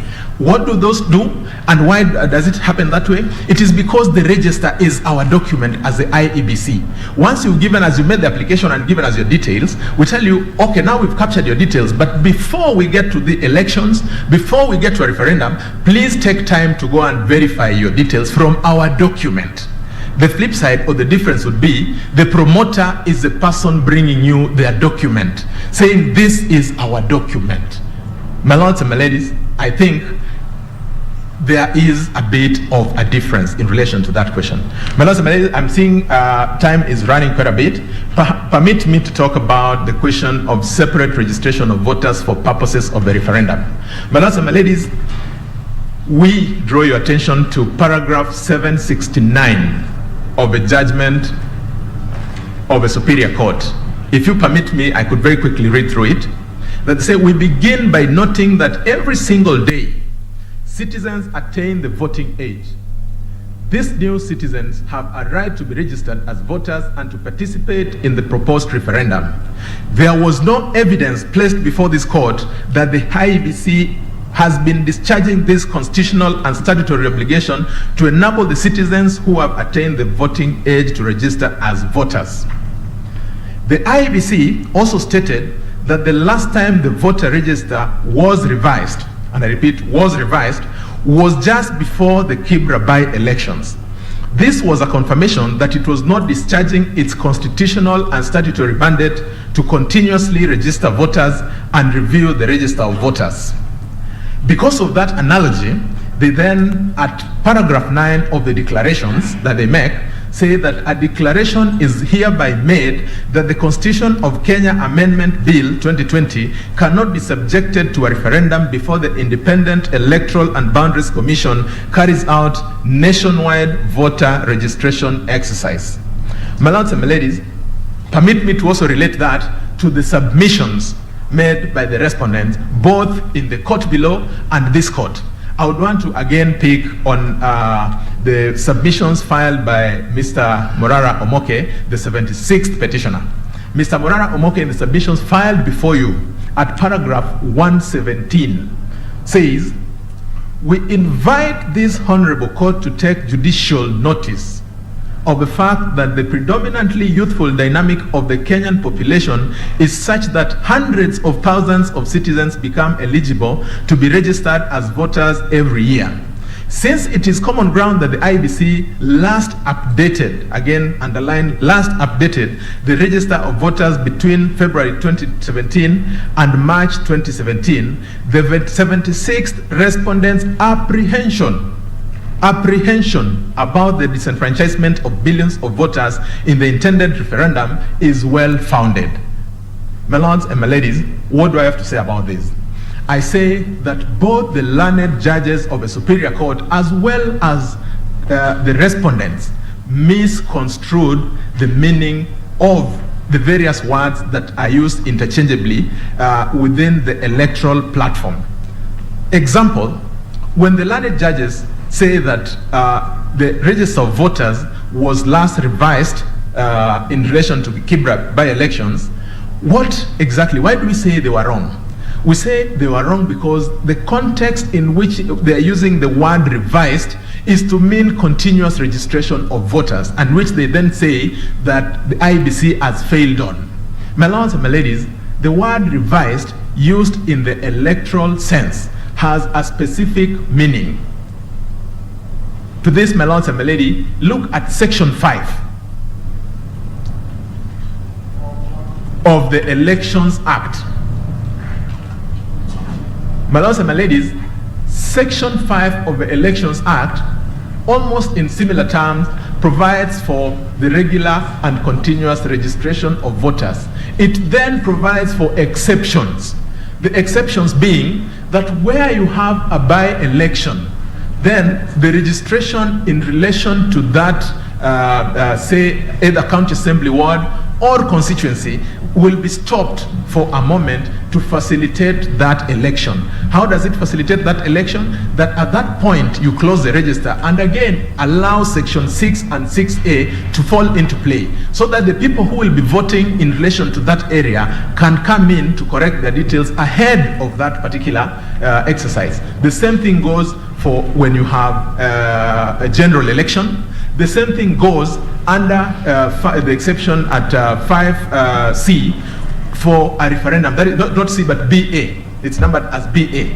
So the word revised then as used in that context is for purposes of enabling section 6 and 6A to kick in. And so when the learned judges of the Superior Court asked the question, and it was a question that came from the court because it wasn't an issue, Kibra came in as an example. That when did you last, at that point in time, the last by-elections that had just been held were the by-elections in Kibra. And so then learned counsel then appearing for the IBC made the explanation that the last time we revised the register of voters was in relation to the elections in Kibra. So that is not to mean and should not be equivalent to saying that there was no continuous registration of voters. My lords and my ladies, again, the same mistake. It's a mistake again of terminology is used by Mr. Morara Omoke when he says it is common ground that the register of voters was last updated. The updating that we're talking about here is different. And my lords and my ladies, I would invite the court to look at the provisions of Article 88.4a, 88.4b. 88.4a, my lords and my ladies, if I could very quickly just so that we understand the distinction between these two processes, reads that the commission is responsible for, among other things, the continuous registration of voters, and B, the regular revision of the voters' roll. Continuous registration of voters carries on, and my lords and my ladies, the IBC has 290 offices throughout the country which conduct this continuous registration of voters. Revision of the roll, on the other hand, is once you've mined details or data from the applicants who want to be enrolled as registered voters, you then periodically take that data and upload it to have the register of voters. That is a continuous process. My lords and my ladies, the question that I would want to ask now that I'm there, why do we, in resolving that question, start by asking, why do the learned judges of a superior court start by asking for evidence from the IEBC? If the case was a case that was presented by the petitioners, the first port of call, my lords and my ladies, as we know it, is he who alleges must prove. There was an obligation on the part of the petitioners in the lower court to then discharge that burden. My lords and my ladies, you'll have a moment to look at the record. There wasn't a single drop of evidence that was given in relation to the fact of there being no continuous registration of voters. And what did the IBC say about that issue? The question about registration of voters? Yes. My lords and my ladies, we have the replying affidavit of one Michael Goa, where Michael Goa states categorically that the registration of voters has been a continuous and ongoing process. Okay. Let me just understand. Whenever we have an election, Yes, madam. Beyond the continuous voter registration, which you say IEBC has been conducting, Yes. with an election looming, is there something more that your client does in preparation for the election? Yes, my lord. Permit me to address you on that. Yes, and I imagine that is that they actually carry out a nationwide voter registration. Is that correct? Not quite. What do they do? Continuous voter registration carries on. What Yes. they do is, again, to use their internal flexibility. They say, we need to now go out and encourage Kenyans to vote, or rather to register for purposes of election. That is what has been dubbed mass registration of voters. Exactly, mass registration of voters. Yes, madam. And that is to ensure Yes. that when the people vote, Yes. you can have as much a representation of the people, Yes. Registered voters as possible. Yes, madam. Would that wise approach also be one that the IBC would do with regard to an important question like a referendum on the Constitution? Oh yes, my lord, that's true. The only thing that we then need to ask ourselves is, at what point does the IBC make that decision? We say that decision, my lord, can only come when the IBC is seized of the referendum. As we speak, the IBC is not seized of any referendum. Thank you. So now, if you look at the declaration that you have a problem with, what did he say about that, about registration?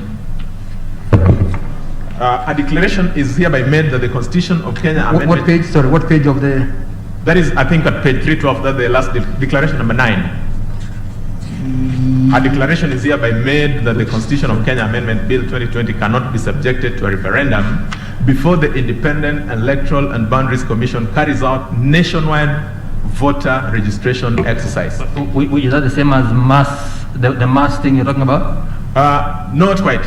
Nationwide, it's always an ongoing process, because even now there's a nationwide registration of voters. So do you have a problem with that declaration as it stands, that before you can have the referendum, because they're saying before the referendum, Yes. before you can have the referendum, there should be a nationwide voter registration. Is that a problem? Yes, my lord. It is a problem in this sense. It first presupposes, because it comes from a concern that was raised by the petitioners, that there is no voter registration going on.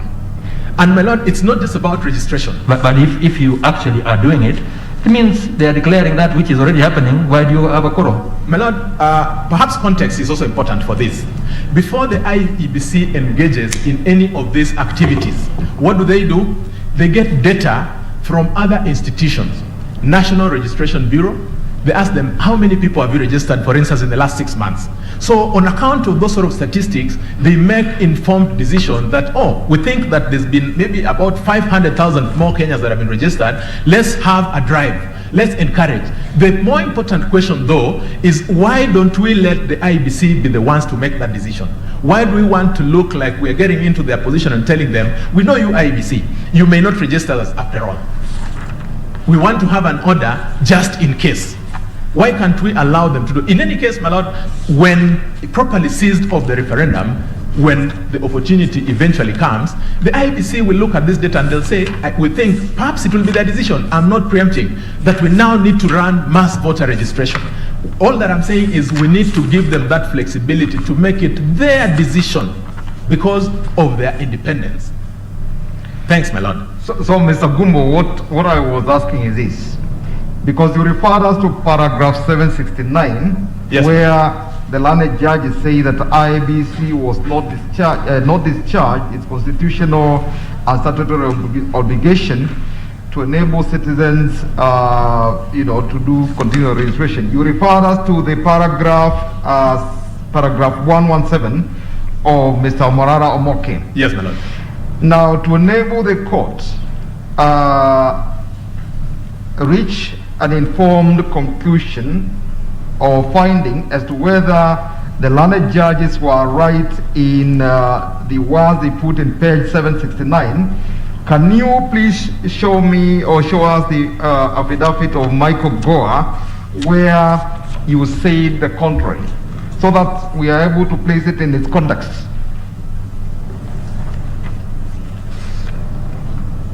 My Lords, this is volume 5 of the record of appeal of so we will find it at volume 5, page 2193, at paragraph 10. So that answers, in your view, the issue raised by the learned judges at paragraph 767, 769. Yes, my Lord. Thank you. Thank you very much, my Lord. And more importantly, my Lord, like I said, before the learned judges pose that question, the primary obligation on the part of the petitioners would have been to discharge that burden. My Lords, would be looking at a situation where somebody says, and this I think is what learned senior counsel Professor Gidu Mugai was alluding to, we would want a situation where somebody says, I am a Kenyan, I approached the IEBC to register as a voter and I was denied that opportunity, or that there was a potential threat of me being denied that opportunity. In the absence of that, my Lord, we cannot rely on what Mr. Morara Omoke says. He is apprehensive. An apprehension, my lords and my ladies, is not evidence. My lords and my ladies, perhaps are you watching your time? Yes, my lord, but I'm also praying that for the interventions, my lords and my ladies, perhaps there's equal attention to the time that runs off our plate. Yeah, just before you move on. Yes. Now, you have said the onus was on Mr. Omarara to prove yes. the allegation. And at the same time, you are telling us this is specialized information that your client is seized of. Don't you think that the farthest Mr. Omarara could go is to raise that issue? And then what for your client is simply to come forward and say, yes, you have raised this. As a Kenyan citizen, you are entitled to it. And here is what I have. What you are asking for is already in place. And I think that is what the judges were interrogating at the paragraph 769, what the president has brought to your attention. Yes, my lady. Yeah. May I respond? Please do. So, my lady, it is okay to make such an inquiry, but must such an inquiry be made for the first instance in a court? That is the concern. Why don't you, as a responsible Kenyan, come in and say, wait, we think we may be running into an election. What are you people doing about this election? Is there a continuous registration of voters? Please get me a document to see that there's continuous registration of voters or there's none. It is not, in our view, okay to make a passport call, which reminds me of what I learned in the laws about injunction, something called queer timate injunction. You just say, Timeo, I fear. My lords, I think there is a greater obligation. There is a greater obligation on anybody who wants to confirm, and that, my lord, again, is information that is available out there. Every so often, and perhaps I'll just make reference to the affidavit of Michael Gore, again, filed on the 25th of June, 2021, at paragraph, that is,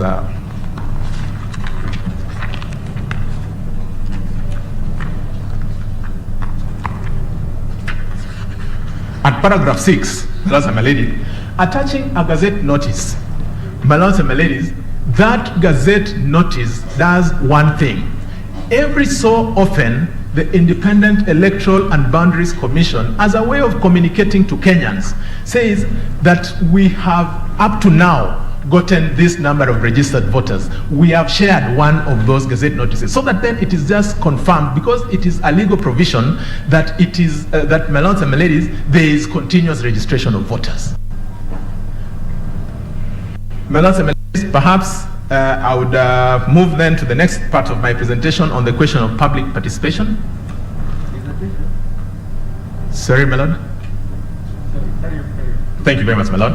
So on the question of public participation, specifically as to whether there is an obligation on the IEBC under Article 2574 to confirm that a promoter... Mr. Goa, please permit me, I'm so sorry about this.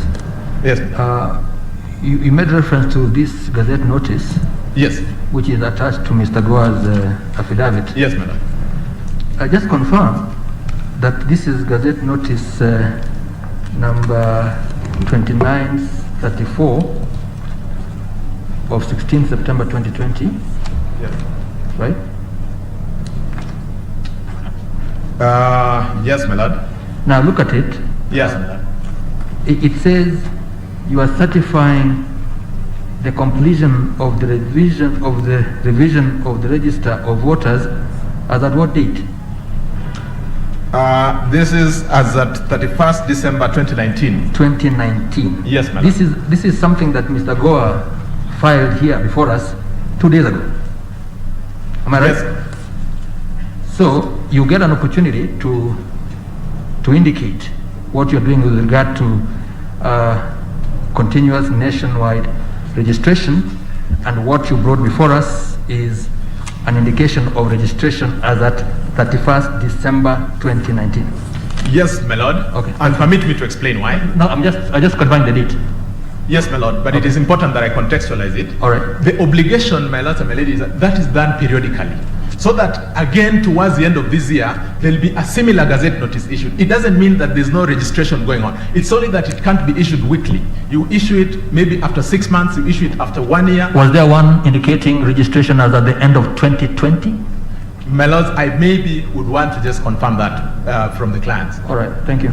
Yes, but my lord, the position, as I indicated, what was the evidence that was presented by the other side? Why do we want to shift the burden to say we allege, prove? We must start from somewhere for sure. Thank you. Most obliged, my lord. Then on the question of public participation, we look at paragraph 577. The learned judges of the Superior Court say that additionally, the IEBC was under an obligation to ensure that the BBI Steering Committee had complied with the requirements of public participation before determining it had met the constitutional requirements for transmittal to the county assemblies. What do we have to say about this, my lords and my ladies? Simple. Article 257(4) reads, shall verify that the initiative is supported by at least 1 million registered voters. Where do we get this obligation and impose it on the IEBC from that article? My lords and my ladies, I have tried to interrogate the submissions that have been presented, even by the respondents, on that question of public participation. The closest I've come to is submissions filed by a learned friend, Mr. Harvey, which says that that obligation is to be found in the writings of John Locke, Baron de Montesquieu, and Professor Ben Nabweze. This is found at paragraphs 36 and 38 of the submissions that have been filed. My lords and my ladies, I want to pose the question. Would it be open for the IEBC to reject a bill together with more than 1 million signatures presented on the question of public participation? Would they object without attracting or fomenting a cause of action against them as imposing a condition that the Constitution does not contemplate? My lords and my ladies, it should not be taken that the IEBC does not appreciate public participation. The question of public participation is so important under the heart of IEBC. The only thing that we are saying is that that public participation must be context specific. In relation to Article 257(4), my lords and my ladies, that obligation does not lie with the IEBC. We've seen, if we read the entire spectrum of Article 257, we have obligations to the county assemblies, the parliament, and the grand extravaganza itself if we ever get to the referendum. That is the ultimate public participation. IEBC would be ill-equipped to get to a point of saying, that we are rejecting your initiative because you've not given us minutes of meetings that you had or any other demonstration of public participation, because the Constitution at that point in time does not impose the obligation on them. To the flip side, my lords and my ladies, that would be a very good ground for somebody to raise if at the end of the day or at the end of this process, somebody files an application under Section 80 to 88 of the Elections Act to file a referendum petition where somebody will be challenging the fact of there not having been sufficient public participation. The learned judges was saying that IEBC was interpreting and applying the Constitution. Yes, madam. And therefore the values espoused under Article 10 kicked in. What do you have to say about that? Yes, my lord, they kick in. But at what point, who has the tools to measure that? At that point in time, the requirement for purposes of confirming public participation is a requirement that if you read, and this is about holistic reading of the Constitution again, if that obligation to make that confirmation that there was public participation is reposed expressly in another institution, then it would be inappropriate for IBC to tell somebody that before you come to me, present me with three things. Get me a bill, get me 1 million registered voters, and also get me evidence that you had public participation. My lords and my ladies, that is stretching the meaning of the text of Article 257(4). And I think we really had many interventions. But I understood, and maybe you could comment on this, I understood Senior Counsel Kambuni to say that in fact at the point when someone, and I don't want to use the word initiator, which you have a problem with, someone initiates the process under 257(1) and collecting the 1 million votes, there is no need for public participation. That in fact, you can look for people who share the same view, friendly people, as long as you get the 1 million votes, and that the issue of public participation is at the point the bill is then presented to the county assemblies. So, I mean, you could connect that. I don't know whether you have a comment. Article 257(1) is the one that then introduces that threshold. And my lords, the obligation under Article 257(1) is reposed in the promoters, so that if today we sat with your lordships, ladyships, as members of the legal fraternity, we say that we have looked at this constitution and we've specifically looked at Article 163(3)(a), the jurisdiction of the Supreme Court to make a determination on a presidential petition. And we think these 14 days are too short for that court to do that, to do justice to that matter. We need to expand or get that period expanded. What does that mean? It is a well-founded proposal. What does the Constitution expect? We may sit here, we may be 100 people. If you go to the IEBC today, you tell them this proposal makes sense. You say, all right, it might make sense to you, but because this Constitution is a document that is shared by Kenyans, can we get at least 1 million of you who think the same way so that we can engage Kenyans? So essentially, it's more of a trigger. So that you say, we've gotten 1 million people who think that there's need to expand for the 14 days, please consider them. Then the other Kenyans will be asked, oh, there's a proposal to expand this period. We then open it up to a debate. We say the reason why we think there's need for this proposal, or rather for this amendment, is so that the court can have perhaps 30 days, so that there's not too much pressure on the court. It will now be upon the actors in that space, the various actors, to engage in public participation at that point in time. That is my understanding of that provision, my lord. My lord, my ladies, perhaps I would quickly then run to the last question about the referendum question. On this issue, my lords and my lady, paragraph 611 of the judgment, the learned judges of the Superior Court say, we have been asked to determine whether Article 257(10) requires all the specific required amendments to be submitted as separate and distinct referendum questions to the people in a referendum ballot.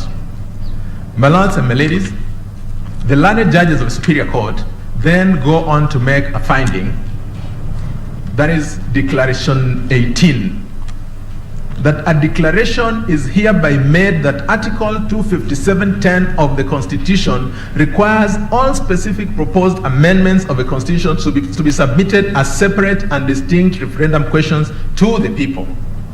My lords and my ladies, why do we, as the IEBC in particular, why are we aggrieved with that finding? One, I would want to ask the question, the learned judges of the Superior Court, they were invited.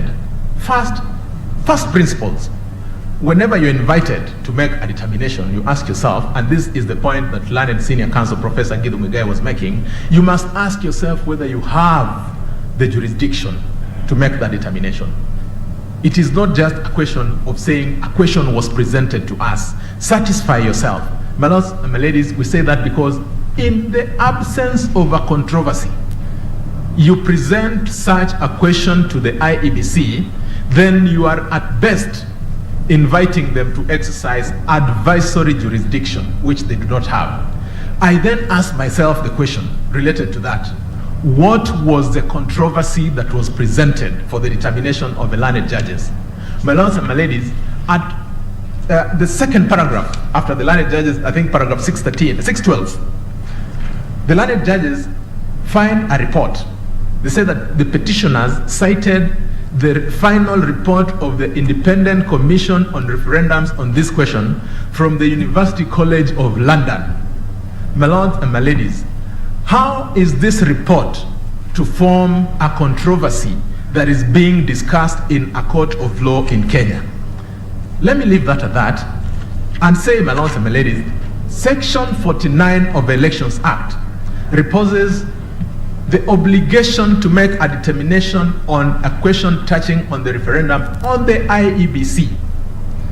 In particular, 49.2 says, where an issue to be decided in a referendum has been referred to the commissioner under subsection 1, the commission shall frame the question or questions to be determined during the referendum. Now, with that as a background, I submitted earlier, the IEBC is yet to be seized of this referendum. They can only and will only be seized of this referendum if under Article 256(5)(a), His Excellency the President sends or triggers that jurisdiction. So before that arises, it is then our humble submission that it is premature to expect the IEBC to have engaged in that question. My lords and my ladies, it is our submission that that issue was not ripe for determination before the learned judges of the Superior Court. My lords and my ladies, again, it is important to note, and this is a point that learned senior counsel Professor Njue made very well, the IEBC is an independent institution. They cannot be, and we cannot have a situation where what they're supposed to be doing is being discussed away from them and a direction given to them that you shall, at the point of dealing with the referendum question, do A, B, C, and D. My lords and my ladies, this, in our view, is an inappropriate application of the Constitution. And my lords and my ladies, I am not alone in saying that.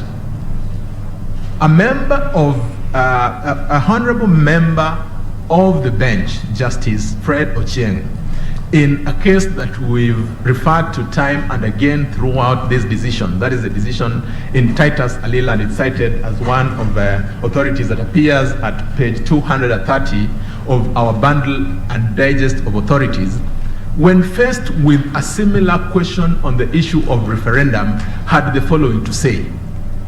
At paragraph 57, Justice Ochieng says, Section 49 of the Elections Act gives to the IEBC the mandate to frame the question or questions to be determined through a referendum.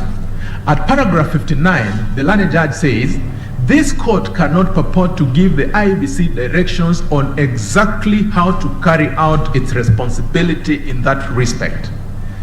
The last paragraph, in a bold statement, it says, if the court were to give generalized directions to the IEBC when it had not been shown that the commission had started from a path not established by law, that would constitute a blatant interference by the judiciary in the constitutional mandate of an independent commission.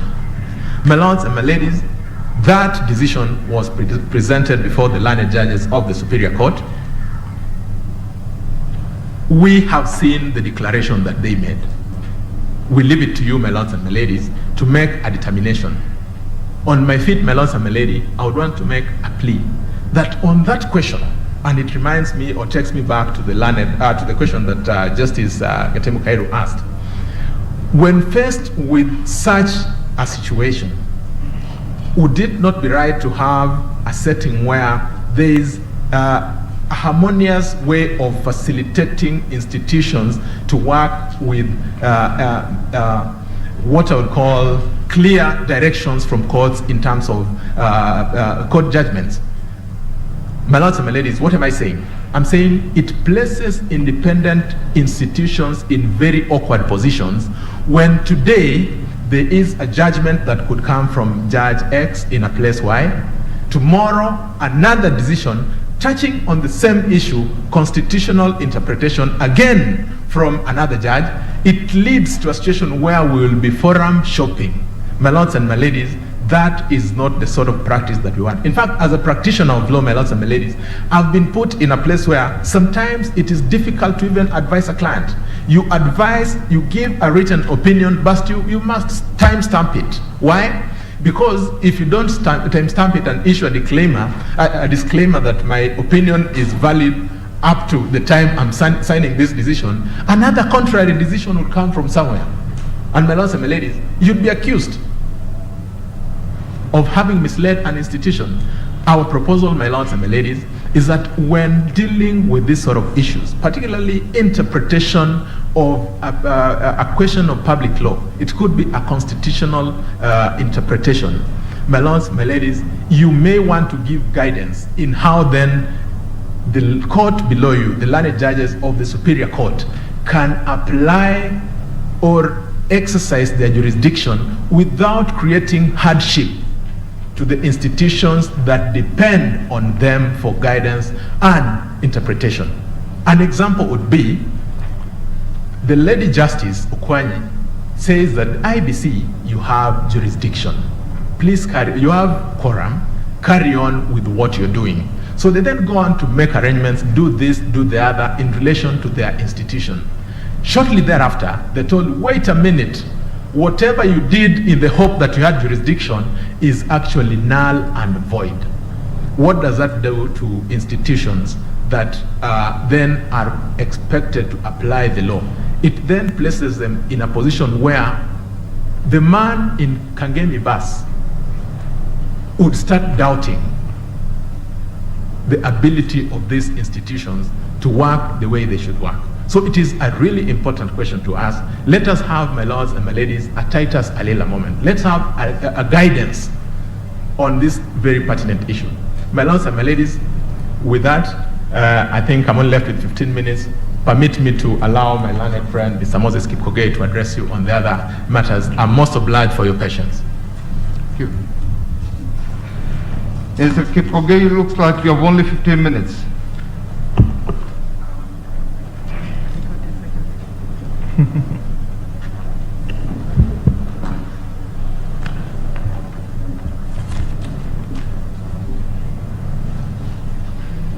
My lord and my ladies. Just state your name for record, and you may want to lift up, to raise the microphone. My name is Moses Kipkogei. I join Attorney General Emeritus Professor Muigai and Mr. Gumbo in appearing for the IEBC. I will try my best in the remaining time. Are you able to adjust the microphone so that it is kind of... Yes. It's an issue to do with height, my lord. I should perhaps have had a longer podium. My lord, I will address my lord on 3 elements which arise from the decision of the Superior Court in relation to the declaratory reliefs which were granted by the court. And that relates, my Lord, to declaration number 11, declaration number 12, and declaration number 17, which are contained at pages 7167 and 7168 of our bundle of our record of appeal. My Lord, those three declarations relate to the legal regime applicable for purposes of conducting a referendum and the finding in relation to the administrative guidelines which were issued by the IEBC to govern the process.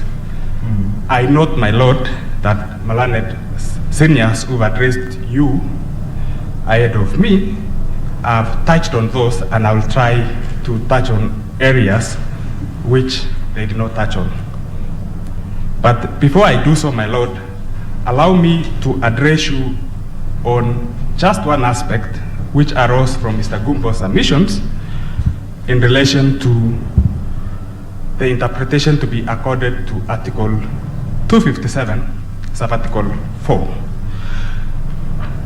My Lord, the learned judges of the Superior Court expended quite some considerable effort in unpacking the phrase verification of signatures. My Lord, that phrase does not exist anywhere in the Constitution. What is in the Constitution, my Lord, is a phrase which reads as follows: verification, quote unquote, verification that the initiative is supported, and it continues. And it ends with voters. That was important, my Lord, to highlight because it is direct, it directly affects the process which was put in place by the IEBC, including the administrative guidelines which were published, which were issued by the Commission. My Lord, declaration number 11, my Lord, in that declaration, the court, the Superior Court, states as follows that a declaration is made that at the time of the launch of the Constitution of Kenya Amendment Bill 2020 and the collection of endorsement signatures, there was no legislation governing the collection, presentation, and verification of signatures, nor a legal framework to govern the conduct of referenda. They repeat in somewhat similar language in declaration number 12. My Lord, allow me to address you on the last sentence or the last phrase of that declaration, nor a legal framework to govern the conduct of a referendum. My Lord, the Elections Act, in its long title, states as follows: that it's an act of Parliament to provide for the conduct of elections to the office of the President, the National Assembly, the Senate, the County Governor, the County Assembly, and to provide for the conduct of referenda. My Lord, we submit that the declaration by the Superior Court that there was no law governing the conduct of referenda was erroneous and without basis, because there is an act of Parliament which declares itself in its long title that it governs referenda, and it is the Elections Act. When you go through the Elections Act, my Lord, you will note that in relation to the Register of Voters, the Register of Voters applies to both elections to elective positions, and referenda. In relation to accreditation of observers, Section 40, it applies, my lord. There is a whole part 5 of the Elections Act, which is dedicated to referenda.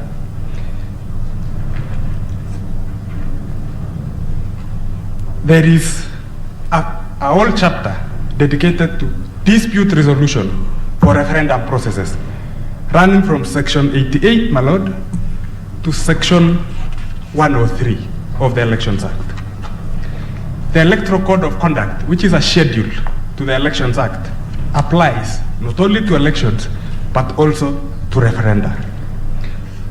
The word referendum has been used in the Elections Act 167 times. My lord, Election Offences Act applies not only to elections, but also to offences committed in the course of referenda. The Election Campaign Financing Act, my lord, also applies to referenda. How then did we end up with a finding by the Superior Court that there is no law governing the conduct of referenda in Kenya? My lord, that was an erroneous finding, and we will be asking you to set aside that declaration without much ado. My lord, if you look at the election general regulations on the conduct of elections, they apply to referenda as well, including the statutory forms which are an annex to the elections general regulations. In fact, one of the forms, my lord, is a sample ballot paper for the referendum, Form 30, which is provided for in the elections general regulations. My lord, when you look at the elections registration of voters regulations, you will find statutory forms, like for instance, Form J, which is a form for registration of voters in the diaspora. That particular form applies to voters who wish to vote in the diaspora and contains an express limitation that those voters who wish to participate are only limited to participate in referenda and presidential elections. My lord, consequently, it is an erroneous finding to make that there is that there is no law governing referendum processes. It would have, perhaps the court would have limited its findings to collection, presentation, and verification of signatures. But they went ahead to say that there is no law with legal framework governing the conduct of referenda. My lord, I want on those three elements, collection of endorsement signatures, presentation and verification of signatures, my lord, to associate myself with submissions of counsel who have submitted ahead of me and submit, my lord, that Article 257, Subarticle 4 is self-executing in that regard. It says what it says. It permits no laborious interpretation. It directs promoters of the initiative to submit the bill with the accompanying signatures to the commission, and the commission shall verify that that initiative, it is the initiative which is being verified, is supported by 1 million registered voters. There is no requirement for a forensic analysis of signatures.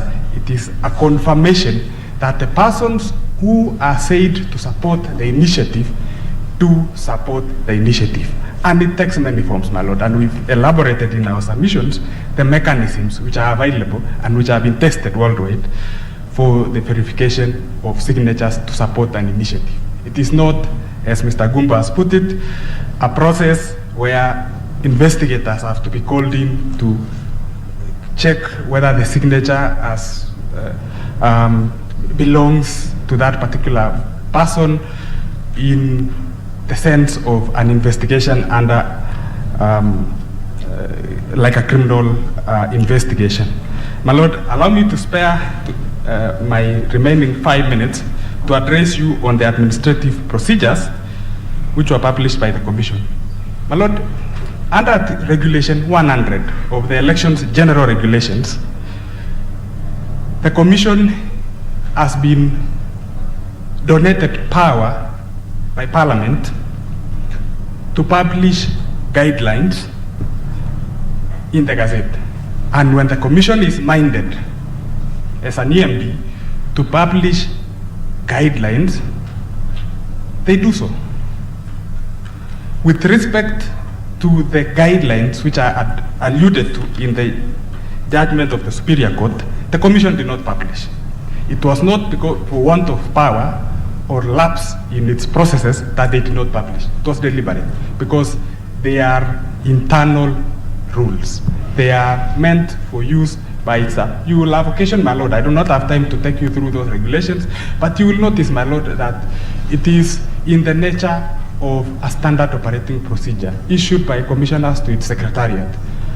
How it landed in this court and became a subject of challenge, my Lord, is, you will notice from the record, my Lord, that a request was made by the 82nd respondent, Muhuri.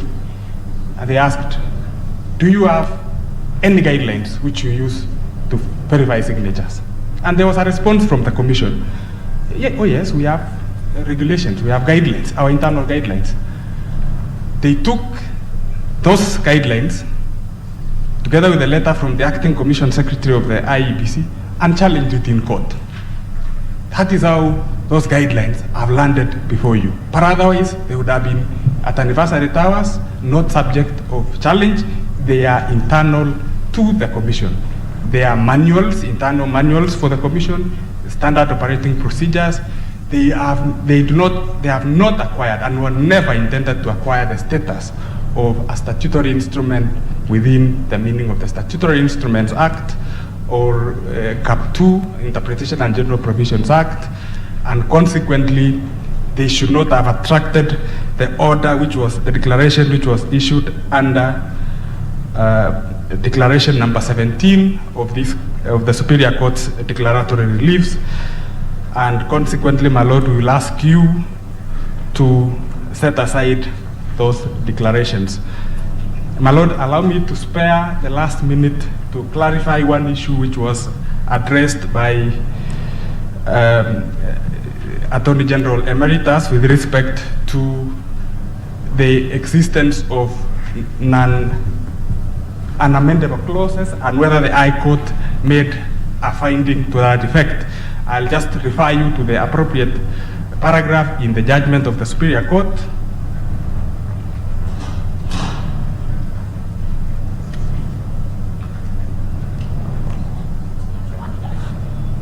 At paragraph 681F, where the court states in no uncertain terms that amendments to Article 89 are unamendable.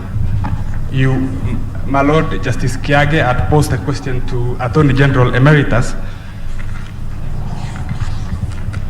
whether the Superior Court made such a finding. My Lord, that finding does exist, where the Superior Court stated that amendments to Article 89 are unamendable. That would be all, my Lord. I will donate the last 30 seconds to the court. We ask you...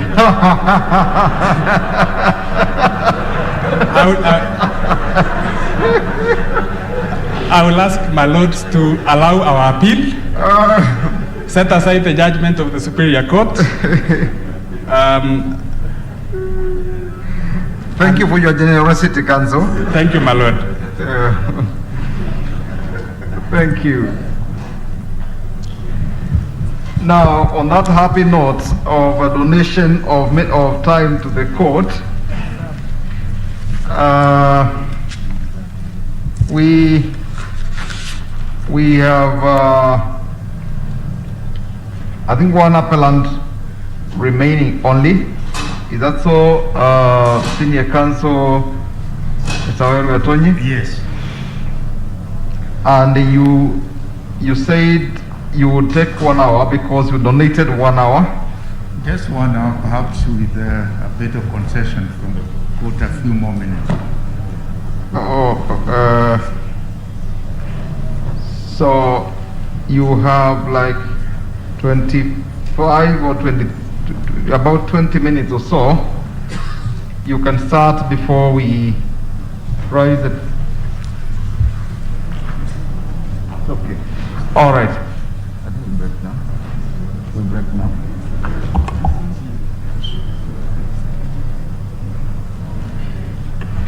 Okay. The view is that we break now because it is about 8 minutes past 1. Yes. And then we need to start promptly at 1 hour after this time that we are joining. In the morning we had an unusual occurrence where council were late for quite some time. I think we need to manage our time appropriately. So we are now going to adjourn at 10 minutes past 1. I suggest we reconvene exactly at 10 minutes past 2.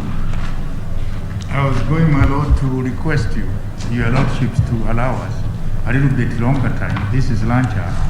We come at 2:30. If that is acceptable. The lunch hour, we agreed and we were starting that it will be 1 hour. Yeah. So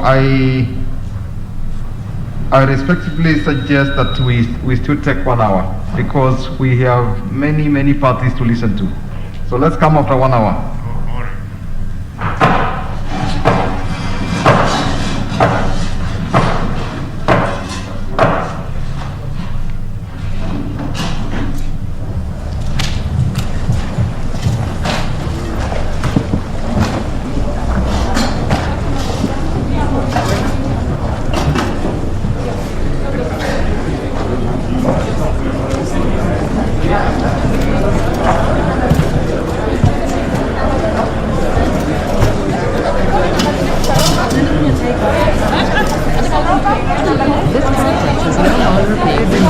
To just join us, that was a live feed from the Supreme Court precinct, and in particular the Court of Appeal is having a sitting there in regards to the petition that the High Court, the 5-judge bench, ruled and said that the BBI was indeed unconstitutional. In less than 10 minutes, I'm joined by Counsel Steve Mogaka, who is a constitutional lawyer, perhaps to just have an overview of what has just transpired. In the morning session, we've seen a former AG, Professor Gidhu, of course, appearing for IEBC in regards to what they had challenged. Oh yes, and thank you, viewers. This, in legal parlance, we call it, this is the appellant's day in court. And each of them has an onerous task to fault the judgment of the High Court and persuade the Court of Appeal to overturn that judgment. And indeed, yes, today we saw the Attorney General Emeritus, Professor Gidhu Muigai, for IEBC, trying to persuade the court that whatever decisions the petitioners succeeded in getting from the High Court should be overturned. And he did his work. He did his work, but as we say in law, please, you don't judge the girl's case before listening to the boys. So the boys will also have to come and say their say before the judges retire to say whether what Professor Gidhu for IEBC was saying amounts to reason enough to overturn the judgment of the 5-judge bench. Indeed, and the 7-judge bench has quite a task. You do remember there was a High Court decision that had talked about the quorum of IEBC. Now we are saying the same thing is still coming up, and it already we had a ruling by Madam Justice Winfrida Onkwani. Yeah. Indeed, this was a thorn in the flesh of the 5-judge bench, because in law we say that a court of concurrent jurisdiction cannot revisit a fellow judge's decision. And true, Justice Okwanyi had pronounced herself as a sitting judge of the High Court, had pronounced herself on the question of the quorum of IEBC. But as Professor Githu was ably saying, it doesn't matter how many judges of the High Court are sitting. They had no business revisiting Justice Okwanyi's judgment. But that was his say. Let us see what the Court of Appeal says, or what the appellants, rather the respondents, advocates say in response, because they also have their day to deal with that, and they have many things to say. Yeah, because remember, there is a statute that says specifically that the quorum for IEBC is 5 commissioners. Yeah, so the Court of Appeal will have to tell us, was the High Court wrong in enforcing that express provision of the Election Act saying that quorum for business in IEBC is 5. Yeah, but again, as Professor Githu was ably saying, where there is a conflict between a parliamentary law and the Constitution, the Constitution prevails. And that is why it was like 3 for IEBC, as said by Justice Okwanyi, is enough. And therefore the High Court overreached in trying to say something different. And away, because of the interest of time, and away from the appeal, there have been people who are talking about why can't we perhaps change the election date legally. You're an advocate of the High Court. Is it possible, and how hard is it to change an election date? No, that is quite curious, and of course that is not before the Court of Appeal today. But in the event, and this is only scenario analysis, in the event that reggae is allowed to resume, then obviously there are consequences to that, because among the items in issue is the existence of additional constituencies. If they are created, the law requires that a constituency must exist for at least 1 year before it qualifies for election. Then we will have to deal with the question, do we then allow these constituencies to feature in the election before they are 1 year old, or do we push forward the election date so that these constituencies qualify? These are issues we will deal with, but as we say, we'll cross the bridge when we get there. Thank you so much, constitutional lawyer Steve Mogaka. There we were just trying to put in perspective what exactly has transpired in the first session of the morning till some minutes past 1. Thank you so much, but we are taking a short break, but when we come back, Jackie will be ready with all the day's news.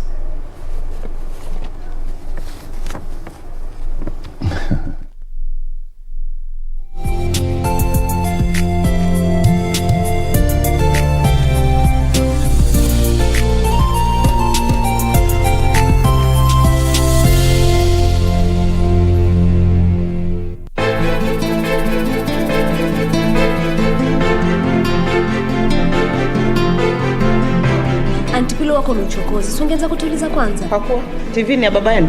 Bosi wangu ni yule anayemlipa mshahara baba upo. Nakupa dakika moja. Usipofika naenda. Mambo mengine ataka mpangilio, sio kupayuka ovyo.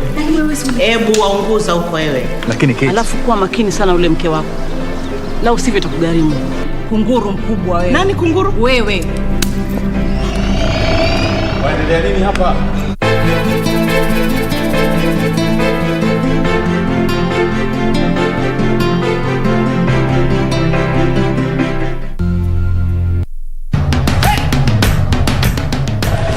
Tiso, pikipiki yako ndio hii. Uko shwani yangu. Hii pikipiki ni unakumbuka uniekelea the lowest unique bid yako ilikuwa ngapi? 18 shillings. Na unajua kuendesha hii gari? Kidogo. Haya, kitoko yako shika helmet, kifungu yako, chomoka na mali yako. Kujiunga na QuickBid ni rahisi. Enda kwenye M-Pesa, bonyeza paybill kisha weka business number 4032353. Kwenye account weka kodi ya bidhaa unayotaka na bid yako ya chini zaidi. Kwa mfano TV 16. Kisha weka shilingi 20 tu kama idadi yako. Weka bid yako pia kwenye www.quickbid.co.ke. Kumbuka, bid ya chini zaidi ya kipekee ndio hununua. QuickBid, bidhaa bora kwa bei